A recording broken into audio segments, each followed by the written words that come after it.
سردار قبیلے میں واپس آ چکا تھا۔ اس کے چہرے پر اگرچہ کوئی خاص تاثرات نہیں تھے، مگر اس کی آنکھوں میں ایک گہری سوچ تھی۔ بالا نے اسے دیکھتے ہی اس کے پاس آ گیا۔ اس کی آواز میں حیرت اور تشویش تھی۔ آ گئے تم واپس؟ دوام کہاں ہے؟ دوام کو اس کے ساتھ نہ دیکھ کر اسے سچ مچ میں حیرانی ہوئی تھی۔ اسے لگا جیسے کچھ گڑبڑ ہے۔ وہ وہیں پر رک گئی کہ اپنے تایا کے گھر۔ اس کا تایا بہت ڈرامے کھا رہا تھا۔ میں نے اسے چھوڑ دیا، سردار نے سادگی سے جواب دیا۔ اس نے اپنا نقاب ابھی بھی نہیں اتارا تھا، گویا ابھی بھی وہ اس دنیا میں الجھا ہوا تھا۔ سردار دماغ خراب ہو گیا، تو نے اسے ان لوگوں کے بیچ میں چھوڑ دیا، یہ جانتے ہوئے بھی کہ وہ لوگ اسے کس طرح تیرے خلاف استعمال کر سکتے ہیں۔ سردار وہ معصوم ہے، ان لوگوں کی سازشوں کو نہیں سمجھتی۔ تو سمجھدار ہے، تجھے اسے وہاں پر نہیں چھوڑنا چاہیے تھا۔ بالا سچ مچ میں پریشان ہو گیا تھا، اس کی آواز میں تشویش بڑھ گئی تھی، اسے دوام کی فکر تھی۔ سردار نے ایک ٹھنڈی سانس بھری، اس کی سبز آنکھوں میں بھی ایک دھیمی سی روشنی تھی۔ وہ میری وجہ سے نہیں رک رہی تھی، وہ بار بار پلٹ کر میری طرف دیکھ رہی تھی۔ میں اسے نا امید نہیں کر سکتا تھا بالا، وہ بار بار انکار کر رہی تھی، وہ لوگ اسے فورس کر رہے تھے، لیکن اس کی نہ ہاں میں نے ہی بدلی۔ یہاں تک کہ میں نے اسے روکنے کے لیے کہا، تب بھی وہ مجھے بے یقینی سے دیکھ رہی تھی۔ میں اسے زبردستی چھوڑ کر آیا۔ سردار کے لہجے میں ایک عجیب سی کیفیت تھی، جیسے وہ خود کو یہ یقین دلانے کی کوشش کر رہا ہو۔ لیکن کیوں سردار؟ تو کیوں چھوڑ کے آیا ہے اسے؟ وہ اسے تیرے خلاف کر دیں گے، انہیں بس موقع چاہیے۔ وہ لوگ کتنے چال باز اور کتنے کمینے ہیں، تو بہت اچھے سے جانتا ہے، بالا نے زور دے کر کہا۔ اس کا غصہ بڑھ رہا تھا۔ سردار نے بالا کی آنکھوں میں دیکھا، اس کی سبز آنکھوں میں ایک گہرا عزم تھا، اس کے نقاب میں چھپے ہونٹوں پر ایک نرم مسکراہٹ ابھری۔ تو یہی تو وقت ہے نا بالا سمجھنے کا، وہ صرف مجھ سے محبت کرتی ہے یا مجھ پر اعتبار بھی کرتی ہے۔ میں نے اس کی آنکھوں میں اپنے لیے محبت دیکھی ہے، اور جب سے محبت دیکھی ہے اس کی آنکھوں میں اپنے لیے اعتبار دیکھنے کے لیے تڑپ رہا ہوں۔ میں صرف اس کی محبت کا کیا کروں گا؟ مجھے اس کا اعتبار چاہیے، اور اس کا اعتبار حاصل کرنے کے لیے مجھے ایک دفعہ تو اسے آزمانا ہوگا نا۔ بالا نے سردار کی بات پر سر نفی میں ہلایا۔ محبت کو آزمایا نہیں جاتا سردار، کب سمجھے گا تو؟ آج تک محبت کی آزمائش میں انسان ناکام ہی ہوا ہے۔ میں نے آج تک محبت کی آزمائش میں کامیاب ہوتے لوگ نہیں دیکھے، بالا نے مایوسی سے کہا۔ اس کی آواز میں ایک پرانی درد جھلک رہا تھا۔ سردار نے بالا کے کندھے پر ہاتھ رکھا، اس کی سبز آنکھوں میں ایک چمک تھی۔ اس نے گہری سانس لی اور ایک فیصلہ کن انداز میں بولا، محبت اگر زنجیر ہے تو اعتبار وہ قفل ہے جو اسے توڑ دیتا ہے بالا۔ میں جانتا ہوں، میں نے اسے بھیجا ہے امتحان کی آگ میں، مگر یقین رکھ اس آگ میں وہ کندن بن کر نکلے گی۔ اس کی پاکیزہ محبت مجھے کبھی مایوس نہیں کرے گی۔ میری محبت پر بھروسہ نہیں تو اس کے اعتبار پر ہے۔ سردار کے الفاظ میں غیر متزلزل یقین تھا۔ بالا نے ایک لمحے کے لیے اس کی آنکھوں میں دیکھا، اور اسے سردار کے اس فیصلے کی گہرائی سمجھ میں آ گئی۔ اسے معلوم تھا سردار نے یہ قدم کیوں اٹھایا، لیکن پھر بھی وہ لوگ اعتبار کے قابل نہیں ہیں سردار۔ چلو اسے واپس لے آتے ہیں، میں اسے ان لوگوں کے بیچ میں نہیں چھوڑ سکتا، بالا بے چینی سے کہہ رہا تھا۔ اس کی آنکھوں میں فکر مندی صاف نظر آ رہی تھی، وہ واپس جانے کو تیار تھا۔ دوام کو اس کے ساتھ نہ دیکھ کر سچ مچ میں حیرانی اور پریشانی ہوئی تھی۔ سردار مسکراتے ہوئے اس کے گرد ہاتھ ڈالتا اسے زبردستی اپنے ساتھ قبیلے کے اندر لے آیا۔ اس کے چہرے پر اگرچہ اطمینان تھا، مگر سبز آنکھوں میں اب بھی کہیں نہ کہیں ایک خفیف سی بے چینی جھلک رہی تھی، جسے وہ چھپانے کی کوشش کر رہا تھا۔ ارے پاگل ہے کیا؟ اتنی مشکل سے بیوی کو بھیجا ہے، آج تو ہم جشن منائیں گے۔ وہ بالا کے کندھے پر ہاتھ رکھ کر ہنس رہا تھا۔ آج 3 مہینوں کے بعد سردار کی آزادی کا دن ہے، آج خوب مزے کریں گے، پارٹی ہوگی، پارٹی۔ سردار نے جوشیلے انداز میں کہا، جیسے وہ واقعی اس آزادی کا جشن منانا چاہتا ہو۔ جا بول میرو کو آج اچھا سا کھانا لائے، بکرا ذبح کرو، آج مزیدار سا گوشت، 3 مہینے سے گوشت کی شکل نہیں دیکھی۔ آج سردار سردارنی کے بغیر آزاد ہے۔ وہ مسکراتے ہوئے اسے سمجھانے کی کوشش کر رہا تھا، جبکہ بالا کو اس کی یہ ہنسی کھوکھلی لگ رہی تھی۔ اسے ایسا لگ رہا تھا جیسے سردار خود اندر سے ڈرا ہوا ہے، اس سے کچھ برا ہونے کا ڈر، لیکن اسے اطمینان کرنے کی کوشش کر رہا ہے۔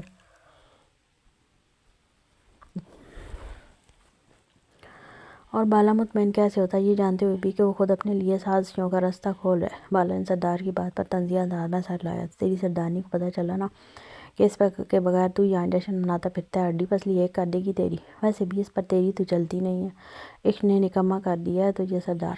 بالا نے ہلکے پھلکے لہجے میں کہا، کرسی چھوڑ اور مجھے سردار بنا دے، تو آج کل معشوقی کے چکر میں پڑ چکے، اب تیرے سے سرداری نہیں ہوتی۔ سردار نے بالا کو گھورا، اس کی سبز آنکھوں میں مصنوعی غصہ تھا۔ ایک دفعہ ڈاکٹر بیلا کو آنے دے قبیلے میں، پھر دیکھوں گا تیری سرداری کدھر سے نکلے گی۔ آیا بڑا مجھے نکما کہنے والا۔ سردار نے ایک گہری سانس لی، اس کی آنکھوں میں وہی پرانی شدت لوٹ آئی تھی۔ اس نے اچانک ہی اپنی بندوق نکالی اور آسمان پر ہوائی فائرنگ کر دی۔ اور کدھر مر گئے ہو سارے قبیلے والوں، جشن کا سماں ہے، جشن مناؤ۔ سردار کی یقین کا امتحان چل رہا ہے۔ اس کی آواز پورے قبیلے میں گونجی، جیسے وہ اپنے دل کے شور سے بچنے کی کوشش کر رہا ہو۔ یہ پہلا جشن ہے اس دنیا کا جس میں کامیابی حاصل کرنے سے پہلے جشن منایا جا رہا ہے۔ اس نے ایک اور فائر کیا، اور اس کی آواز میں ایک عجیب سی کیفیت تھی۔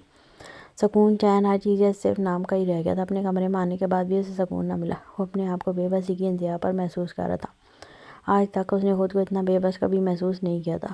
رات کے 2 بجے کا وقت تھا۔ رات آہستہ آہستہ گزر رہی تھی، لیکن سردار کے لیے یہ رات کسی عذاب سے کم نہ تھی۔ نہ جانے آنے والے کل اس کے لیے کیا لانے والا تھا۔ کیا اس کی محبت اس کا یقین ہار جائے گا؟ وہ لوگ چالاک تھے، سازشی تھے، اور اس کی دعا معصوم تھی۔ دنیا کی چالاکیوں سے انجان اپنی ایک چھوٹی سی دنیا بسانے والی وہ معصوم لڑکی نہیں جانتی تھی کہ وہ لوگ اس کے ساتھ کیا کرنا چاہتے ہیں۔ بستر پر بیٹھتے ہوئے بھی نیند سردار کی آنکھوں سے کوسوں دور تھی۔ آج واپس آنے کے بعد اس نے سب کے سامنے خوش رہنے کا ڈرامہ کیا تھا، ایک ایسا جشن منایا تھا جس میں کامیابی کی ضمانت نہیں تھی۔ بس سب کو یہ دکھایا تھا کہ سردارنی کی جانے سے تو اپنی مرضی کا مالک بن گیا، جس پر سارے ہی ڈاکو اس کی زندگی میں اس لڑکی کی اہمیت سے واقف ہو چکے تھے۔ اس کے قبیلے کی شادی شدہ ڈاکو تو اس کی حالت پر رات خوب ہنسے تھے، جیسے وہ بھی اس کی حالت سے واقف ہوں یا اس کو خوب سمجھ رہے ہوں، کیونکہ جب ان کی بیویاں ان پر پابندیاں لگاتی تھیں ان کی حالت کافی قابل رحم ہوتی تھی۔ وہ کہتے تھے کہ وہ تو اب اتنی بیوی کے قیدی بن گئے، حالانکہ سردار ایسی قید میں خوش تھا۔ وہ یہ سب جانتا نہیں تھا کیونکہ پچھلے 3 مہینوں میں ہی وہ اپنے سجن سائی کا پابند ہو گیا تھا، اور اسے وہ پابندیاں بے حد پیاری تھیں۔ وہ اس کی ہر بات کو دل سے مانتا تھا، اس کے لیے اپنے غصے اور وحشت کو قابو میں رکھتا تھا، لیکن اب وقت اور حالات اسے کون سا نیا روپ دکھانے والے تھے وہ نہیں جانتا تھا۔ نیند اس کی آنکھوں سے کوسوں دور تھی، مگر اس نے سونے کی ہر ممکن کوشش کر ڈالی۔ جیسے آج نیند سے مقابلے پر اتر آیا۔ وہ جانتا تھا اگر اسے سکون کی نیند آئی تو آج ہی آئے گی، کل سے ہو سکتا تھا نیندیں اس سے روٹ جائیں۔ وہ یہ آخری نیند لینا چاہتا تھا۔ وہ کروٹیں بدلتا رہا، کبھی اپنی آنکھیں سختی سے بند کر کے، کبھی چھت کو گھورتے ہوئے۔ ایک دفعہ پھر سے 3 مہینے پہلے والی بے سکونی اس پر غالب آ گئی تھی۔ وہ سو نہیں پاتا تھا، عجیب سے خواب اسے ستاتے تھے، وحشت سے جڑی راتیں اسے بھولتی نہیں تھی، اور وہ راتیں بھلائی جا بھی نہیں سکتی تھی۔ آنکھیں بند کرتے اس نے خود کو ہر طرح سے خود میں قید کرنے کی کوشش کی تھی، جیسے بے حس ہو گیا، اور اس کی روح تک بے چین تھی۔ دوام کی غیر موجودگی اسے اندر تک چھلنی کر رہی تھی۔ وہ اپنی سبز آنکھوں کو بند کیے خود کو یہ یقین دلانے کی کوشش کر رہا تھا کہ اس کا فیصلہ درست ہے، دوام اس کی محبت اور اعتبار کو سمجھے گی، لیکن ایک دبی ہوئی بے چینی تھی جو اسے سونے نہیں دے رہی تھی۔ اس کی آنکھ بڑی مشکل سے لگی، جیسے اندرونی جنگ سے لڑتے ہوئے اس نے نیند کو شکست دی تھی، لیکن پھر اس کی آنکھ اپنے سینے میں ہوتی ہلچل سے کھلی تھی۔ سردار نے بے یقینی سے اپنا بازو اپنے سینے کے گرد پھیلایا تو ایک وجود اس کے اظہار میں آیا۔ وہ آنکھیں کھولنا نہیں چاہتا تھا، اسے یقین نہیں آ رہا تھا، ایسا ممکن نہیں تھا، وہ اکیلی نہیں آ سکتی تھی، لیکن یہ وجود، یہ خوشبو، یہ لمس۔ اس نے نرمی سے آنکھیں بند رکھے، اس کے ماتھے کو چھوا تو وہ مزید اس کے سینے میں چھپ گئی تھی۔ اگر یہ خواب تھا تو وہ یہ خواب کبھی توڑنا نہیں چاہتا تھا، لیکن اسے اپنے سینے پر ہلکی سی نمی محسوس ہوئی۔ اس نے اسے خود میں مزید جھگڑا تھا۔ تم رو رہی ہو سجن سائی؟ سردار نے بند آنکھوں سے پوچھا، جیسے اسے ڈر تھا کہ آنکھیں کھولے گا تو وہ غائب ہو جائے گی۔ یہ ڈر تھا جو اسے آنکھیں کھولنے نہیں دے رہا تھا۔ نہیں، سو جائیں، میں نہیں رو رہی۔ وہ نرمی سے اس کے دل کے مقام پر اپنے لب رکھتے ہوئے بولی تو ایک جھٹکے سے میں اسے بیڈ پر گراتا خود اس پر سایہ فگن کھلی آنکھوں سے اسے دیکھنے لگا۔ دوام سوجی ہوئی سرخ آنکھوں اور سرخ چہرے سمیت اس کے سامنے تھی۔ ایسا لگتا تھا جیسے وہ بہت روئی ہے، بہت زیادہ۔ سجن سائی، تم یہاں کیا کر رہی ہو؟ تم یہاں کیسے آئی؟ کون لے کر آیا تمہیں؟ سردار نے بے یقینی سے دوام کا چہرہ دیکھ رہا تھا۔ وہ یہاں اکیلے تو نہیں آ سکتی تھی، کیا بالا اسے لینے گیا تھا؟ اور وہ اتنی روئی کیوں تھی؟ اس کی آنکھیں بری طرح سوجی ہوئی تھیں۔ کوئی نہیں مجھے لینے گیا، پھینک کر آ گئے تھے، ذرا خیال نہیں آیا میرا، میں خود آئی ہوں، بالکل اکیلے، اتنی رات کو۔ دوام اٹھ کر بیٹھتے ہوئے سردار کو بتانے لگی۔ اس کا سوجا ہوا چہرہ بہت کچھ بیان کر رہا تھا، لیکن اس کے اکیلے آنے والی بات پر وہ یقین نہیں کر پاتا۔ یہ بہت خطرناک تھا، یہ راستہ جنگلی کتوں سے بھرا ہوا تھا، اور پھر قبیلے کی طرف آتے لوگوں پر تو پولیس کی بھی گہری نظر ہوتی ہے۔ کیا مطلب، کیسے آئی ہو تم یہاں اکیلے؟ سردار پوچھے بغیر رہ نہیں پا رہا تھا، اس کی سبز آنکھوں میں فکر مندی تھی۔ بس آ گئی، وہاں سے نکلی اور بھاگتے بھاگتے یہاں آ گئی، دوام نے سادگی سے جواب دیا۔ میرا سونا مکڑا، کوئی تو چھوڑ کر گیا ہوگا۔ اس نے سردار نے پیار سے اس کے بالوں میں ہاتھ پھیرا۔ آپ کو ایک بار میری بات سمجھ میں نہیں آ رہی؟ میں کہہ رہی ہوں میں اکیلے آئی ہوں تو مطلب صاف ہے کہ اکیلی آئی ہوں، کوئی بھی چھوڑ کر نہیں گیا۔ مجھے اتنا ڈر لگ رہا تھا مجھے آتے ہوئے، لیکن پھر میں نے خود کو سمجھایا کہ میں کوئی معمولی انسان نہیں ہوں، اس قبیلے کی سردارنی ہوں، اور سردارنی کو ڈر نہیں لگتا۔ دوام نے غصے سے اپنی چکوٹی سی ناک رگڑتے ہوئے کہا۔ اس کی آنکھوں میں آنسو بھر آئے تھے۔ میں وہاں سے نکلی اور پھر میں بھاگتے بھاگتے آ گئی۔ لیکن کیوں آ گئی؟ صبح میں آ جاتا نا تمہیں لینے کے لیے۔ سردار کی آواز میں پریشانی تھی، جس طرح دوام ضدی انداز میں اپنی ناک رگڑ کر بات کر رہی تھی۔ مطلب صاف تھا وہ سچ بول رہی ہے، اور یہ سچ سردار سے ہضم نہیں ہو رہا تھا۔ اس کے گھر سے قبیلے کا فاصلہ بہت زیادہ تھا، نہیں رہنا تھا مجھے وہاں پر۔ وہ آپ کے بارے میں غلط باتیں کرتے ہیں، کہتے ہیں آپ برے ہیں، آپ غلط ہیں، اور وہ سب لوگ دودھ کے دھلے ہیں۔ دوام کی آواز میں رونا شامل ہو گیا۔ کوئی میرے شوہر کے بارے میں غلط بات کرے گا تو میں اس کا منہ توڑ دوں گی، لیکن عزت کرتی ہوں طاہر ابا کی، اس لیے خاموش ہو گئی۔ اس نے پھر سے اسی ادا سے ناک رگڑ کر کہا۔ سردار کتنی دیر اسے دیکھتا رہا، اس کی سبز آنکھوں میں حیرت، فخر اور محبت کا طوفان تھا۔ اسے یقین نہیں آ رہا تھا کہ دوام اس کے لیے اتنا بڑا قدم اٹھا سکتی ہے۔ پھر اگلے ہی لمحے اس نے دوام کو تھام کر اپنے سینے میں اس انداز میں بھیجا جیسے ہمیشہ کے لیے اسے اپنے حصار میں قید کر لینا چاہتا۔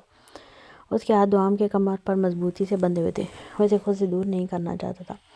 اب مجھے کبھی ایسے لوگوں کے بیچ میں چھوڑ کے مت آئیے گا، ورنہ پکی والی ناراض ہو جاؤں گی آپ سے، کبھی بات نہیں کروں گی۔ دوام اس کے سینے سے لگی اچانک پھوٹ پھوٹ کر رونے لگی تھی، جیسے بہت کچھ ہوا ہو جو اس نے اپنے دل میں چھپا لیا ہو۔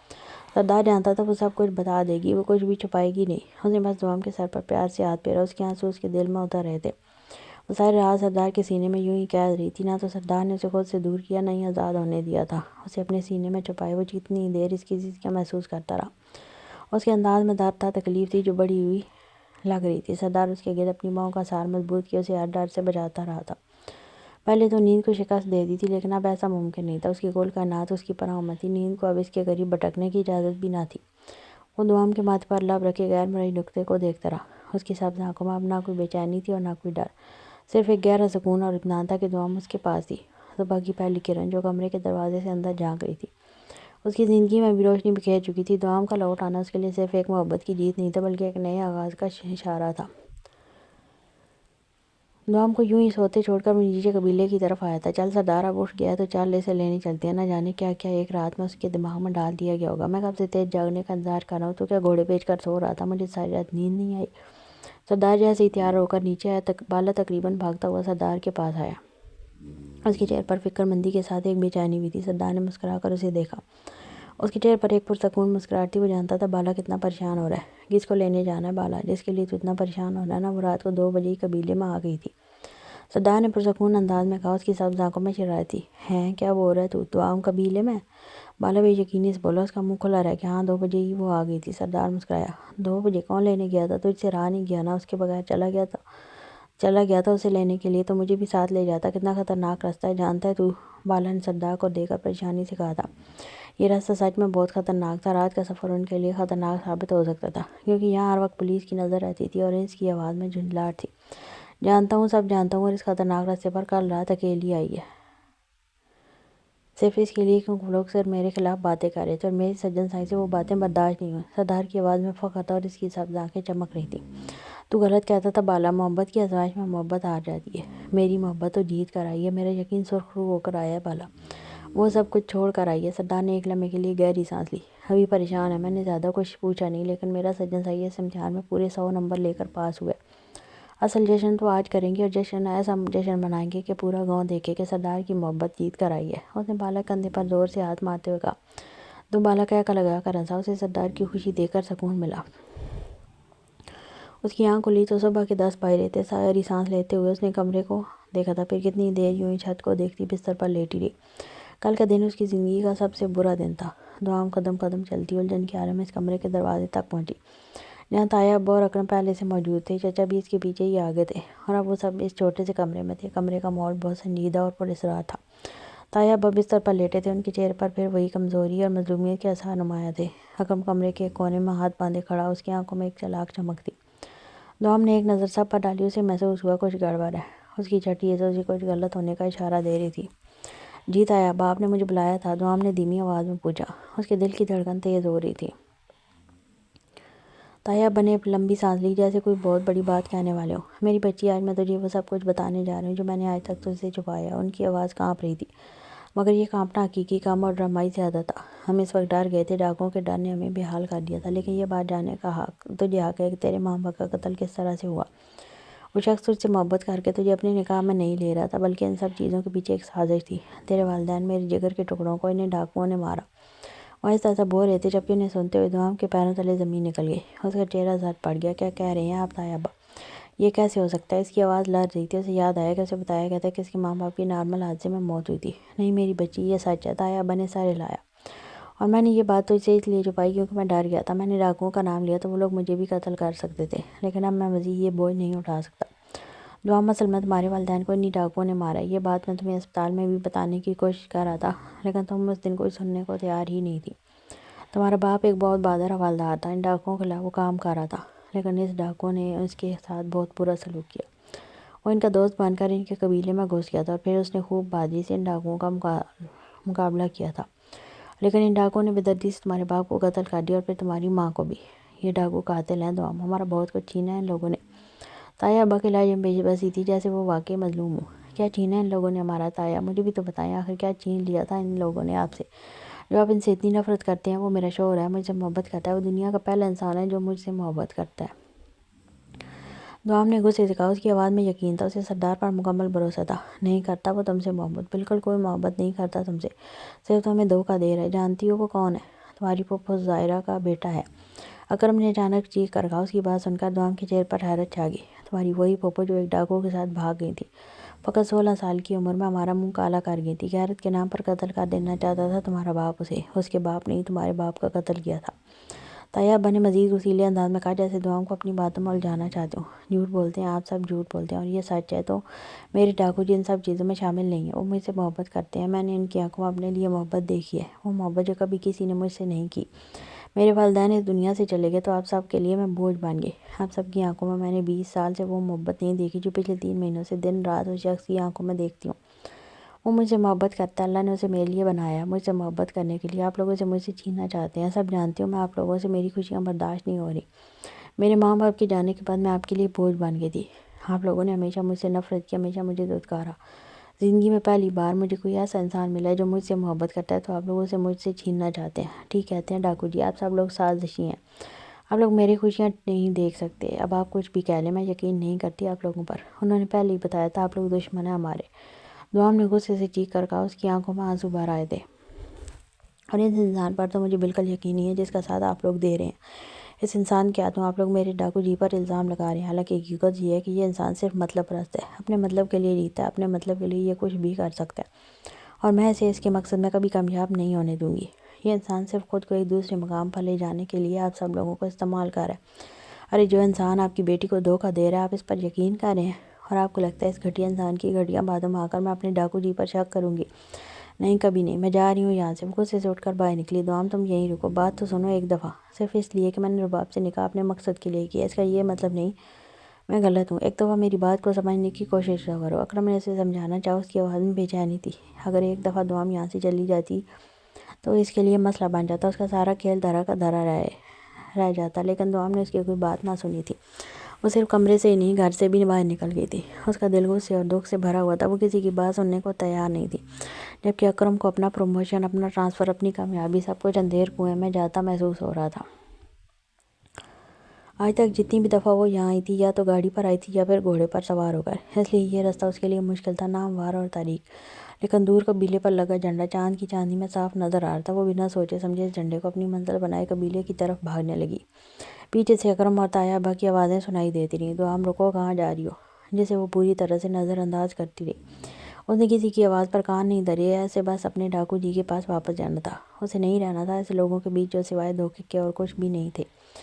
آج انہیں اس کے باپ کا قتل یاد آ رہا تھا، اس کی ماں کا قتل یاد آ رہا تھا، اور یہی لوگ جب دن رات اس سے کام کرواتے اس کے ماں باپ کو کوستے تھے، تب انہیں اس کے ماں باپ یاد کیوں نہیں آتے تھے؟ وہ کوئی بھی دن بھولی نہیں تھی۔ آج تک اس نے شکایت نہیں کی، لیکن وہ ان باتوں سے انجان نہیں تھی۔ وہ بس بھاگے چلی جا رہی تھی، ڈر لگ رہا تھا، بے حد ڈر لگ رہا تھا، لیکن اسے اس وقت صرف اور صرف اپنے ڈاکو جی کے پاس جانا تھا۔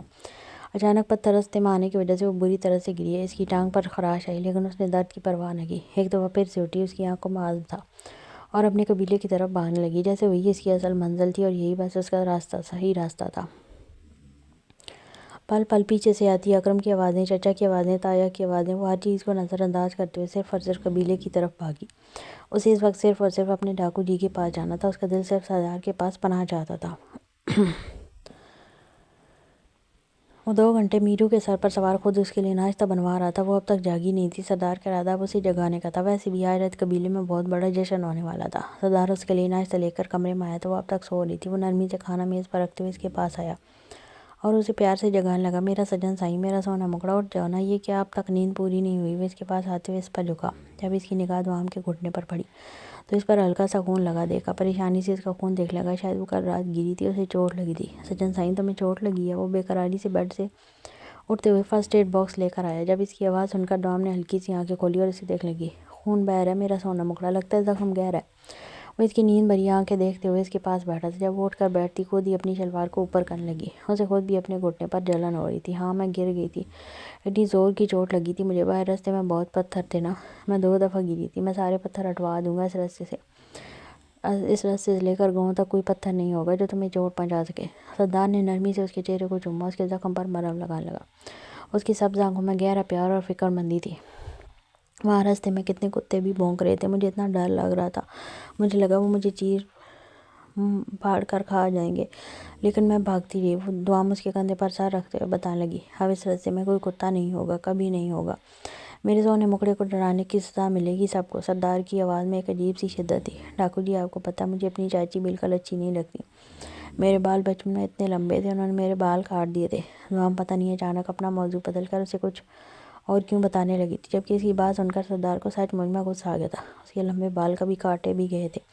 یہ بات اسے تکلیف دے گئی تھی، کیونکہ یہ بات اس کے سونے مکڑے کی آنکھوں میں آنسو لے آئی تھی۔ چاچا میرے منہ پر تھپڑ مارا کرتے تھے، بہت زور سے لگتا تھا، بہت درد ہوتا تھا، میں بہت روتی تھی، کوئی مجھے چپ نہیں کرواتا تھا، اور تایا ابا مجھے ڈراتے تھے۔ چولہے سے جلتی ہوئی لکڑی نکال کر پھر بازو پر لگائی تھی۔ وہ اپنا بازو سامنے کرتے ہوئے اسے کوئی پرانا نشان دکھانے لگی۔ سردار نے حیرت سے اسے دیکھا تھا، اس کی سبز آنکھوں میں بے یقینی بھی تھی۔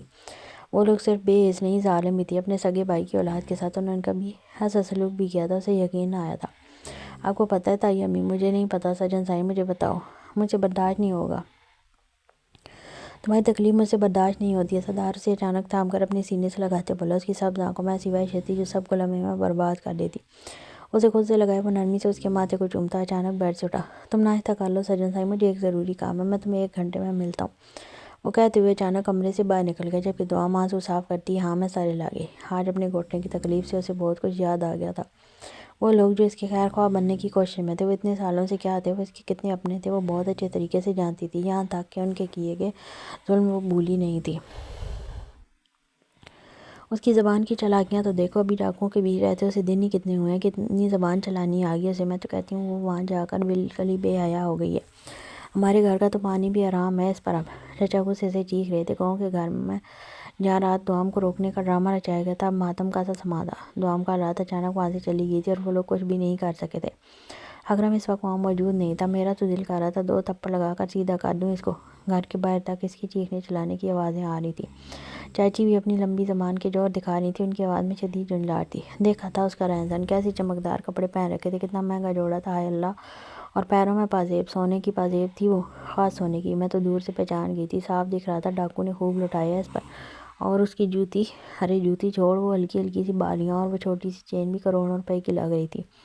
اس کے تو ڈھنگ بدل گئے ہیں، ڈاکوؤں کے بیچ رہتے وہ جیسے کوئی رانی بن گئی ہے۔ کبھی سوچا تھا کہ وہ ہماری دعام جو ایک وقت کی روٹی کو ترستی تھی، اور جتنے نخرے دکھائی گئی ان کی باتوں میں دعام کے خلاف نفرت کے ساتھ ساتھ اس کے بدلتے حالات پر حسد بھی جھلک رہا تھا۔ تایا ابا جو بیماری کا ڈرامہ رچائے ہوئے تھے، آرام سے تکیے کے ساتھ ٹیک لگائے بیٹھے تھے، ان کے ماتھے پر بال پڑے تھے۔ غصہ تو انہیں بھی بہت آ رہا تھا، جس لڑکی کو ہمیشہ اپنے ہاتھ کی قید میں رکھا تھا، جس پر کبھی اپنی مرضی نہ تھوپی، کیسے وہ اتنی آسانی سے آزادی حاصل کر گئی تھی۔ ان کی آنکھوں میں حیرت کے ساتھ ہار کا غم بھی تھا۔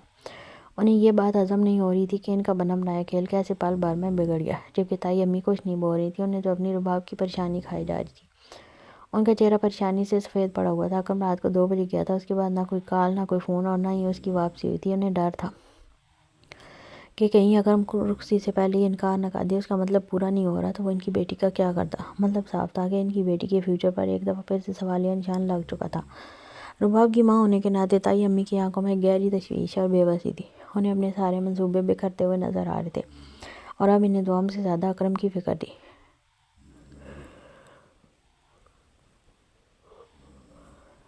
وہ سب یوں ہی باتوں میں مصروف تھے جب اچانک دروازہ دھکیل کر کوئی اندر داخل ہوا۔ کالے لباس میں خود کو پوری طرح سے چھپائے ہوئے وہ اندر داخل ہوا۔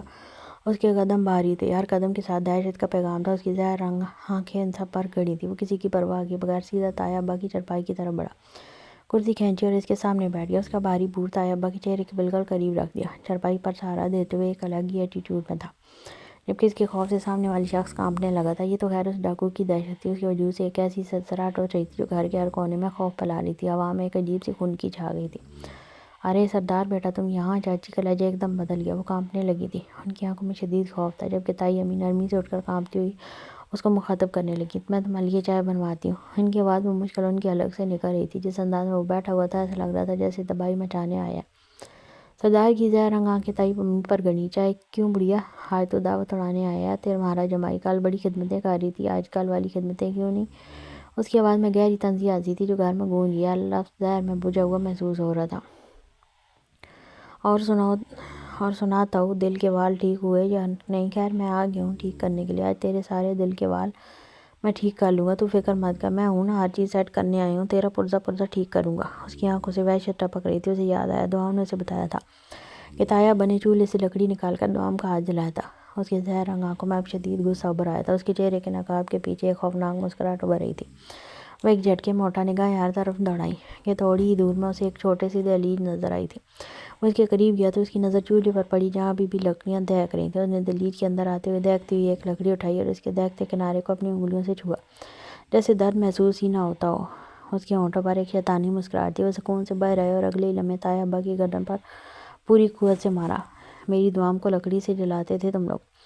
وہ چلایا تھا اتنی زور سے کہ تایا ابا اپنی بیماری بھول کر، دل کا دورہ بھول کر چیختے ہوئے زمین پر گرے۔ ان کی بناوٹی بیماری کا سارا پول کھل چکا تھا، وہ درد سے تڑپ رہے تھے، ان کے چہرے پر خوفناک کراہٹ تھی، خوف سے جیسے جسم سے جان نکل رہی تھی۔ کچھ ایسا ہونے والا تھا، انہیں اندازہ نہیں تھا۔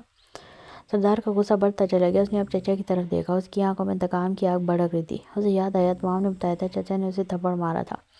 سردار نے ایک قدم بڑھایا، چچا کے منہ پر ایک زوردار تھپڑ مارا جس سے وہ دور جا گرا۔ اس کا منہ ایک طرف ڈلا گیا۔ تم نے میری دعاؤں کے چہرے پر تھپڑ برسائے تھے، میری سجن سائی کے گالوں پر ہاتھ اٹھایا تھا، ایک معصوم بچی کے گالوں پر تشدد کرتے ہوئے، تمہیں ترس نہیں آیا؟ وہ تمہارا خون تھی۔ وہ چچا کی طرف بڑھا، ایک زوردار لات اس کے منہ پر ماری اور اس کے زمین پر گرتے ہی اپنا بھاری بوٹ اس کے چہرے پر رکھ دیا۔ اس کی زہر رنگ آنکھوں میں درندگی کی انتہا تھی، اس وقت وہ صرف ایک ڈاکو نہیں بلکہ انتقام کا مجسمہ تھا۔ چچا درد سے بلک رہا تھا، اس کی آواز حلق میں گھٹ رہی تھی۔ تائی امی چاچی ایک کونے میں اپنے شوہروں کا عشر بگڑتے دیکھ رہی تھی، جبکہ ان کی چاروں بیٹیاں کمرے کے ایک کونے میں ایک دوسرے سے لگ کر بیٹھ گئی تھیں۔ اندازہ نہیں تھا یہ سب کچھ ہونے والا ہے، حالانکہ گھر کے باہر لوگ اکٹھے ہو رہے تھے۔ باہر کھڑے گھوڑے سے اندازہ ہو چکا تھا کہ اندر کوئی معمولی انسان نہیں بلکہ ڈاکو آیا ہوا ہے، اور ان کی چیخ و پکار بتا رہی تھی کہ معاملہ بڑا خراب ہے۔ اس نے ایک نظر چاچی کی طرف دیکھا تو وہ چیخ کر تائی امی سے چپک گئی تھیں۔ اس نے آگے پیچھے ہر طرف نگاہ دوڑائی جیسے اپنے مطلب کی چیز تلاش کرو۔ جس میں وہ ناکام ہوتا وہ کمرے کے اندر گیا۔ اس کی نظر سامنے میز پر پڑی جہاں سلائی مشین کے ساتھ کینچی پڑی تھی۔ اس نے کینچی اٹھائی اور اس کی دھار کو اپنی انگلی سے محسوس کیا اور ایک عجیب سی چمک اس کی آنکھوں میں آئی۔ وہ کینچی اٹھا کر باہر نکلا تو وہ چاروں بے حد خوفزدہ نظروں سے اسے دیکھ رہے تھے، ان کی آنکھوں میں موت کا ڈر تھا۔ وہ چاچی کی طرف بڑھا، اس نے ایک جھٹکے سے ان کے بالوں کو تھاما۔ تم نے میری دعاؤں کے بال کاٹے تھے، اس کی خوبصورت بالوں کو بے ترتیب کیا تھا۔ کیونکہ تمہاری بیٹیوں کے بال میری دعاؤں جتنے خوبصورت نہیں تھے۔ وہ غصے سے اسے گھورتا، کوئی دیوانہ ہی لگا تھا۔ اس کی سبز آنکھوں میں خون اترا ہوا تھا اور پھر اگلی لمحے اس نے کینچی سے چاچی کی لمبی چوٹی کو کاٹ کر بے رحمی سے چرپائی پر پھینکا جیسے کوئی بے جان چیز ہو۔ چاچی نے درد سے چیخ ماری، اس کی آنکھوں میں بے بسی تھی۔ اس نے تائی امی کی طرف دیکھا جو پتھر کی مورتی بنی کھڑی تھی، اس کے ہونٹوں پر ایک شیطانی مسکراہٹ پھیلی۔ ارے آپ یہیں پر کھڑی ہیں تائی امی؟ میں نے کہا دعوت کا انتظام کیجیے، داماد آیا آپ کا۔ سمجھ میں نہیں آئی تھی میری بات؟ اس کے لہجے میں اب پھر وہی طنزیہ ہنسی تھی۔ میں لوگوں سے حساب پورا کر رہا ہوں، ویسے تو میری دعاؤں کے ساتھ آپ نے بھی اچھا سلوک نہیں کیا، لیکن میں نے اسے پوچھا نہیں کہ آپ نے اس کے ساتھ کیا کیا برا کیا ہے، اس لیے آپ کے ساتھ حساب کتاب اگلی ملاقات میں ہوگا۔ فی الحال میں ان کے ساتھ اپنا حساب پورا کر لوں۔ اس نے دوبارہ تایا ابا کی طرف دیکھا جو درد سے کرا رہے تھے۔ کیا ہوا تھا؟ جلن ہو رہی ہے؟ میری دعاؤں کو بھی ایسی ہی جلن ہوئی تھی۔ اس نے دیکھتی ہوئی لکڑی اٹھا کر اب اس کے ہاتھ پر رکھ دی۔ تایا ابا درد سے چیخ اٹھے، ان کی چیخیں گھر میں گونجنے لگی اور سردار کے چہرے پر ایک فاتحانہ مسکراہٹ تھی۔ وہ اپنی انتقام کی آگ بجھا رہا تھا۔ سردار کا انتقام ابھی پورا نہیں ہوتا، وہ سب وہیں زمین پر کرا رہے تھے۔ سردار ہر تھوڑی دیر بعد چچا کے منہ پر ایک اور ظالمانہ تھپڑ لگا رہا تھا۔ چچا کا چہرہ سرخ ہو چکا تھا، سوج کر بدنما ہو گیا تھا۔ اب سردار نے انہیں اور چاچی کو سامنے چرپائی پر بیٹھنے کا اشارہ کیا۔ اس کی زہر رنگ آنکھوں میں بھی وہی انتقام کی آگ بھڑک رہی تھی۔ تائی امی تو بس جلدی کھانا بنانے میں مصروف ہو گئی تھیں۔ ان کے ہاتھ تیزی سے کام کر رہے تھے کیونکہ وہ جلد سے جلد سردار سے جان چھڑانا چاہتی تھی۔ معاملہ بگڑ رہا تھا اور انہیں اپنی جان کی پڑی تھی۔ ابھی وہ لوگ دعاؤں کو کوس رہے تھے کہ وہ خود آ گیا تھا ان لوگوں سے حساب کتاب کرنے، اور حساب کتاب کرنے بھی کیا آیا تھا، وہ تو اپنی وحشت پھیلانے آیا تھا۔ انہیں دکھانے آیا تھا کہ دعاؤں کی پاور اس وقت کیا ہے۔ اس کی موجودگی سے گھر میں ایک خاموشی چھائی ہوئی تھی جو چیز زیادہ خوفناک تھی۔ تائی امی جتنی دیر لگاؤگی نا اتنا برا پاؤ گی مجھے، اور تمہارے شوہر کی حالت اتنی ہی بگڑے گی تمہاری دیر سے کام کرنے سے۔ اگر تمہارا شوہر میرے ہاتھوں ضائع ہوگا تو اس کی ذمہ داری میں نہیں لیتا۔ اسے باہر سے پھر تایا ابا کے کرانے اور چیخنے کی آواز آئی تو وہ اور تیزی سے کام کرنے لگی تھی۔ ان کے ہاتھ تیز کام کر رہے تھے۔ ایک طرف اکرم اور رباب کی پریشانی تھی، دوسری طرف دعاؤں کا آدھی رات کو گھر سے چل جانے کے بعد اپنے شوہر کو یہاں بھیج دینا، جس کے یہاں آنے کے پیچھے دعاؤں کا ہی ہاتھ تھا۔ تائی امی یہ بات بہت اچھے طریقے سے جانتی تھی۔ مسلسل کھانا بناتے ہوئے وہ اندر ہی اندر دعاؤں کو کوس رہی تھی کہ اس کی وجہ سے وہ اس آفت میں پھنس گئی ہیں۔ اتنی بھی ہمت نہیں تھی کہ اسے اونچی آواز میں کوس پاتی، کیونکہ اگر باہر بیٹھا اس کا شوہر سن لیتا کہ وہ اس کے خلاف کیا بول رہی ہیں تو یہ یقیناً ان کے اس حساب کو بھی ابھی مکمل کر کے جاتا جو اس نے اگلی ملاقات پر رکھا تھا۔ تائی امی کے چہرے پر خوف اور غصے کے ملے جلے تاثرات تھے، جبکہ ہاتھ تیزی سے کام کر رہے تھے۔ کیا ہوا؟ ابھی تک کام کیوں نہیں ہو رہا تم سے؟ سردار کی گرج دار آواز نے تائی امی کو مزید سہما دیا۔ اس کی زہر رنگ آنکھیں تائی امی پر گڑی تھی، جن کے ہاتھ تیزی سے کام کر رہے تھے۔ اچھا، عادت نہیں رہی ہوگی نا تمہیں؟ اتنے سالوں سے تو تمہاری خدمتیں میری دعام کرتی تھی، اس کے ہاتھ کا کھانا کھاتے تھے اور اسی پر ظلم کرتے تھے تم لوگ۔ وہ تائی امی کے سر پر سوار تھا، جبکہ وہ بری طرح سے کانپ رہی تھی۔ ہمیں معاف کر دو بیٹا، ہم نے دعام پر کبھی کوئی ظلم نہیں کیا۔ ارے ہم نے تو اس کے ہاتھ پر سر رکھا تھا کہ یتیم بچی ہے، تائی امی نے گڑ گڑاتے ہوئے کہا۔ چپ، ایک دم چپ، خبردار! تم نے اب آواز نکالی۔ تم لوگ کتنے اچھے ہو، میں بہت اچھے طریقے سے جانتا ہوں۔ خبردار! میری دعام کا نام بھی اپنی زبان سے نکالا، زبان کاٹنے میں ایک لمحہ نہیں لگاؤں گا۔ میری شہزادی کا نام لینے سے پہلے بھی 1000 دفعہ سوچنا۔ سردار نے غصے سے داڑا، اس کی سبز آنکھوں میں آگ بھڑک رہی تھی۔ اور کہاں ہیں تمہاری مہارانیاں؟ انہیں شہزادیاں بنا کر میری دعام پر دن رات ظلم کرتے تھے نا؟ بلاؤ ذرا ان کے ہاتھ کا ہنر بھی دیکھوں میں۔ ایسی کون سی راج کماریاں اس محل کی جن کی ملازمہ کے روپ میں تم لوگوں نے میری دعام کو رکھا تھا؟ وہ غصے سے پاگل ہو رہا تھا۔ اس نے گھر کے کونے کونے کو ایسے چیک کرنا شروع کیا جیسے وہاں صفائی سروے کے لیے آیا ہو۔ ہر جگہ گرد و غبار، برتنوں کی ریل پیل، ہر طرف پھیلا ہوا سامان۔ اس گھر میں عورتیں نہیں رہتی کیا؟ یا یہ فرض بھی میری دعام کا تھا؟ اس کی آواز میں نفرت اور تحقیر تھی، جبکہ تائی امی نے فوراً سمیرا اور باب صفوانوشی کو اندر آنے کا اشارہ کیا۔ وہ جلدی سے اندر داخل ہوئی اور کام کرنے لگی۔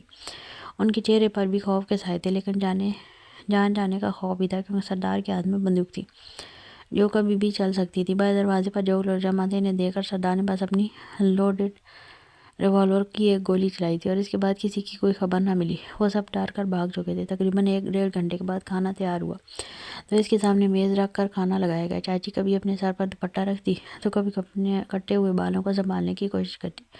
ان کی حالت بڑی عجیب سی ہو رہی تھی، شکل انتہائی بری لگ رہی تھی، کیونکہ گھنگریالے بال کٹنے کے بعد پوری طرح سے کھڑے ہو چکے تھے۔ چچا کا چہرہ انتہائی سرخ تھا، جبکہ تایا ابا تو جگہ جگہ سے جل چکے تھے، درد سے کرا رہے تھے۔ وہ دیوان خانہ جہاں چند لمحے پہلے تک ایک عجیب سی وحشت آ رہی تھی، اب بھی اس کے اثرات محسوس کر رہا تھا۔ ہوا میں ایک عجیب سی گھٹن تھی، جیسے کسی نے سانسوں کو قید کر رکھا ہو۔ دعام کے تایا اور چچا جو سردار کے سامنے بیٹھے اس کے حکم کی تعمیل کر رہے تھے، ان کے ہاتھوں میں لرزش تھی اور چہروں پر ہوائیاں اڑ رہی تھیں۔ سامنے رکھی پلیٹوں میں وہ کھانا تھا جسے تائی امی نے بنایا تھا، ایک ایسا کھانا جو ذائقے سے عاری، بے نمک اور بے مرچ تھا، مگر اس وقت انہیں اس کھانے کے ذائقے سے کوئی غرض نہیں تھی۔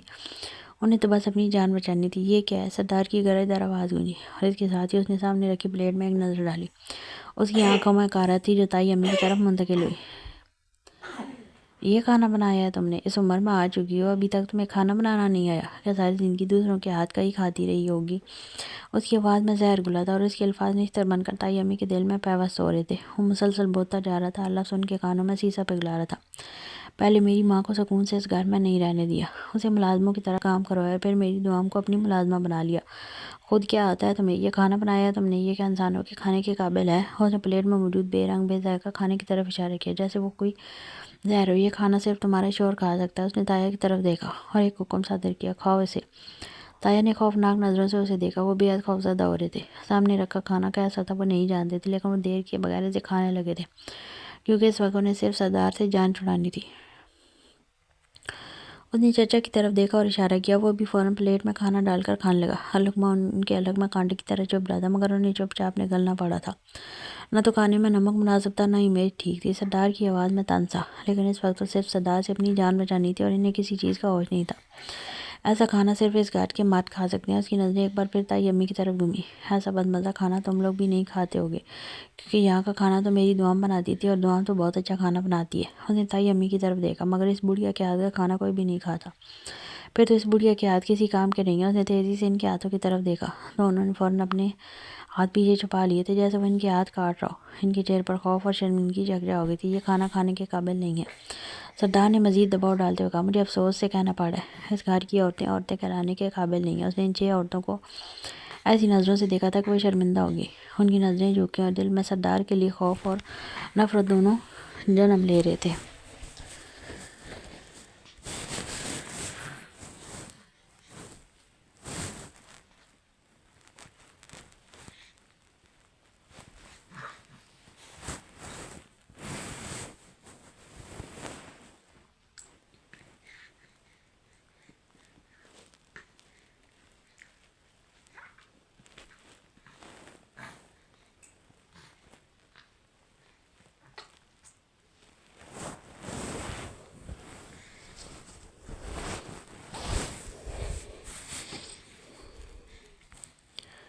وہ اچانک اٹھ کر کھڑا ہوا، دروازے کی طرف بڑھنے لگا تو سب نے سکون کا سانس لیا اور نہ لگا کہ اب یہ بلا ٹل گئی، مگر یہ سکون چند لمحوں کا ہی تھا۔ وہ ایک لمحے کے لیے رکا اور مڑا۔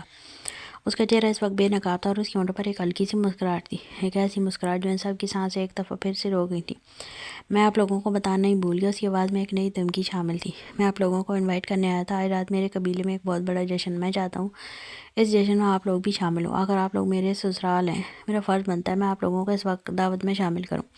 اس نے گہری سانس لی اور اس کے لہجے میں مزید طنز بڑھ گیا۔ آپ لوگوں کو پتہ چلے کہ کھانا کیسا بنتا ہے؟ نہیں، میرا مطلب ہے وہاں پر آؤ اور اس دفعہ اپنے اصل چہروں سے میری دعاؤں سے ملو۔ کوئی دکھاوا نہیں، کوئی ڈرامہ نہیں، یہ اصل شکلیں لے کر آنا اور آنا ضرور۔ اس کی نظریں ایک ایک چہرے پر رکیں، اور اگر کوئی ایک بھی نہیں آیا تو کل شام یہاں سے اس کی لاش اٹھے گی، یہ بات یاد رکھنا۔ وہ کہتے ہوئے باہر نکل گیا۔ بھائی شیر دل کے قدموں کی ہلکی سی آواز کے ساتھ ان لوگوں نے گہرے سانس لیے، جیسے انہیں نئی زندگی ملی ہو، لیکن جب تک شیر دل کے پیروں کی آواز دور جاتی محسوس نہ ہوئی، ان کی سانسیں پوری طرح بحال نہیں ہوئی تھی۔ اب انہیں ایک نئے امتحان کا سامنا تھا، ڈاکو سردار کی دعوت، جہاں انہیں ہر حال میں جانا تھا۔ قبیلے میں جشن کا سامان تھا، ہر طرف چہل پہل اور غیر معمولی مصروفیت تھی۔ سورج ابھی پوری طرح غروب نہیں ہوا تھا، لیکن فضا میں ایک خاص قسم کا جوش اور سرگرمی محسوس کی جا سکتی تھی۔ دعام تیار ہو کر نیچے آئی تو دیکھا ہر کوئی کسی نہ کسی کام میں مگن تھا۔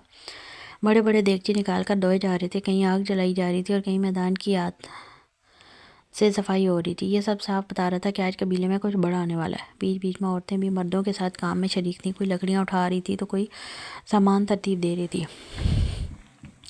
آج میرو فارغ لگ رہا تھا، مطلب صاف تھا، کھانا عورتوں نے بنانا ہے۔ اپنی سردارنی یہاں پہ ہے، ٹھیک ہے، میں آپ کے لیے چارپائی بچھا دیتا ہوں۔ میرو نے دعام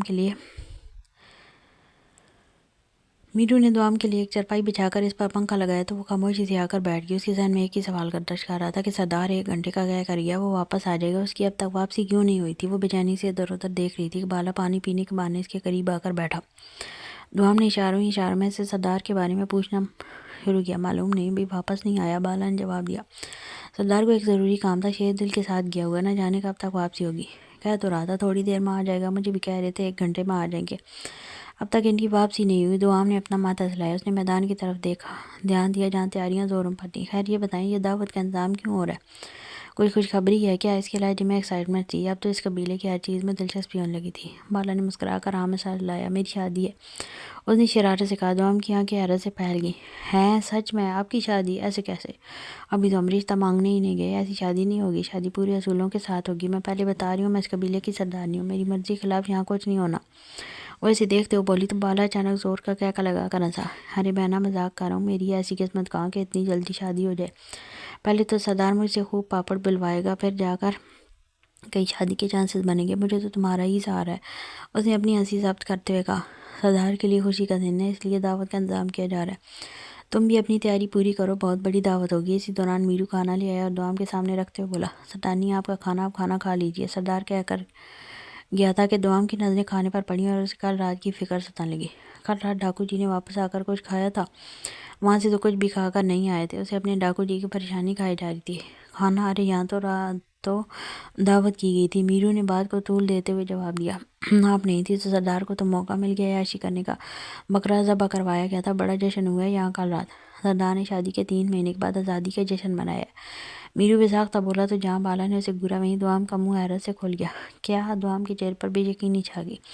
میرے ڈاکو جی نے میری غیر موجودگی میں یہاں آزادی کا جشن منایا تھا؟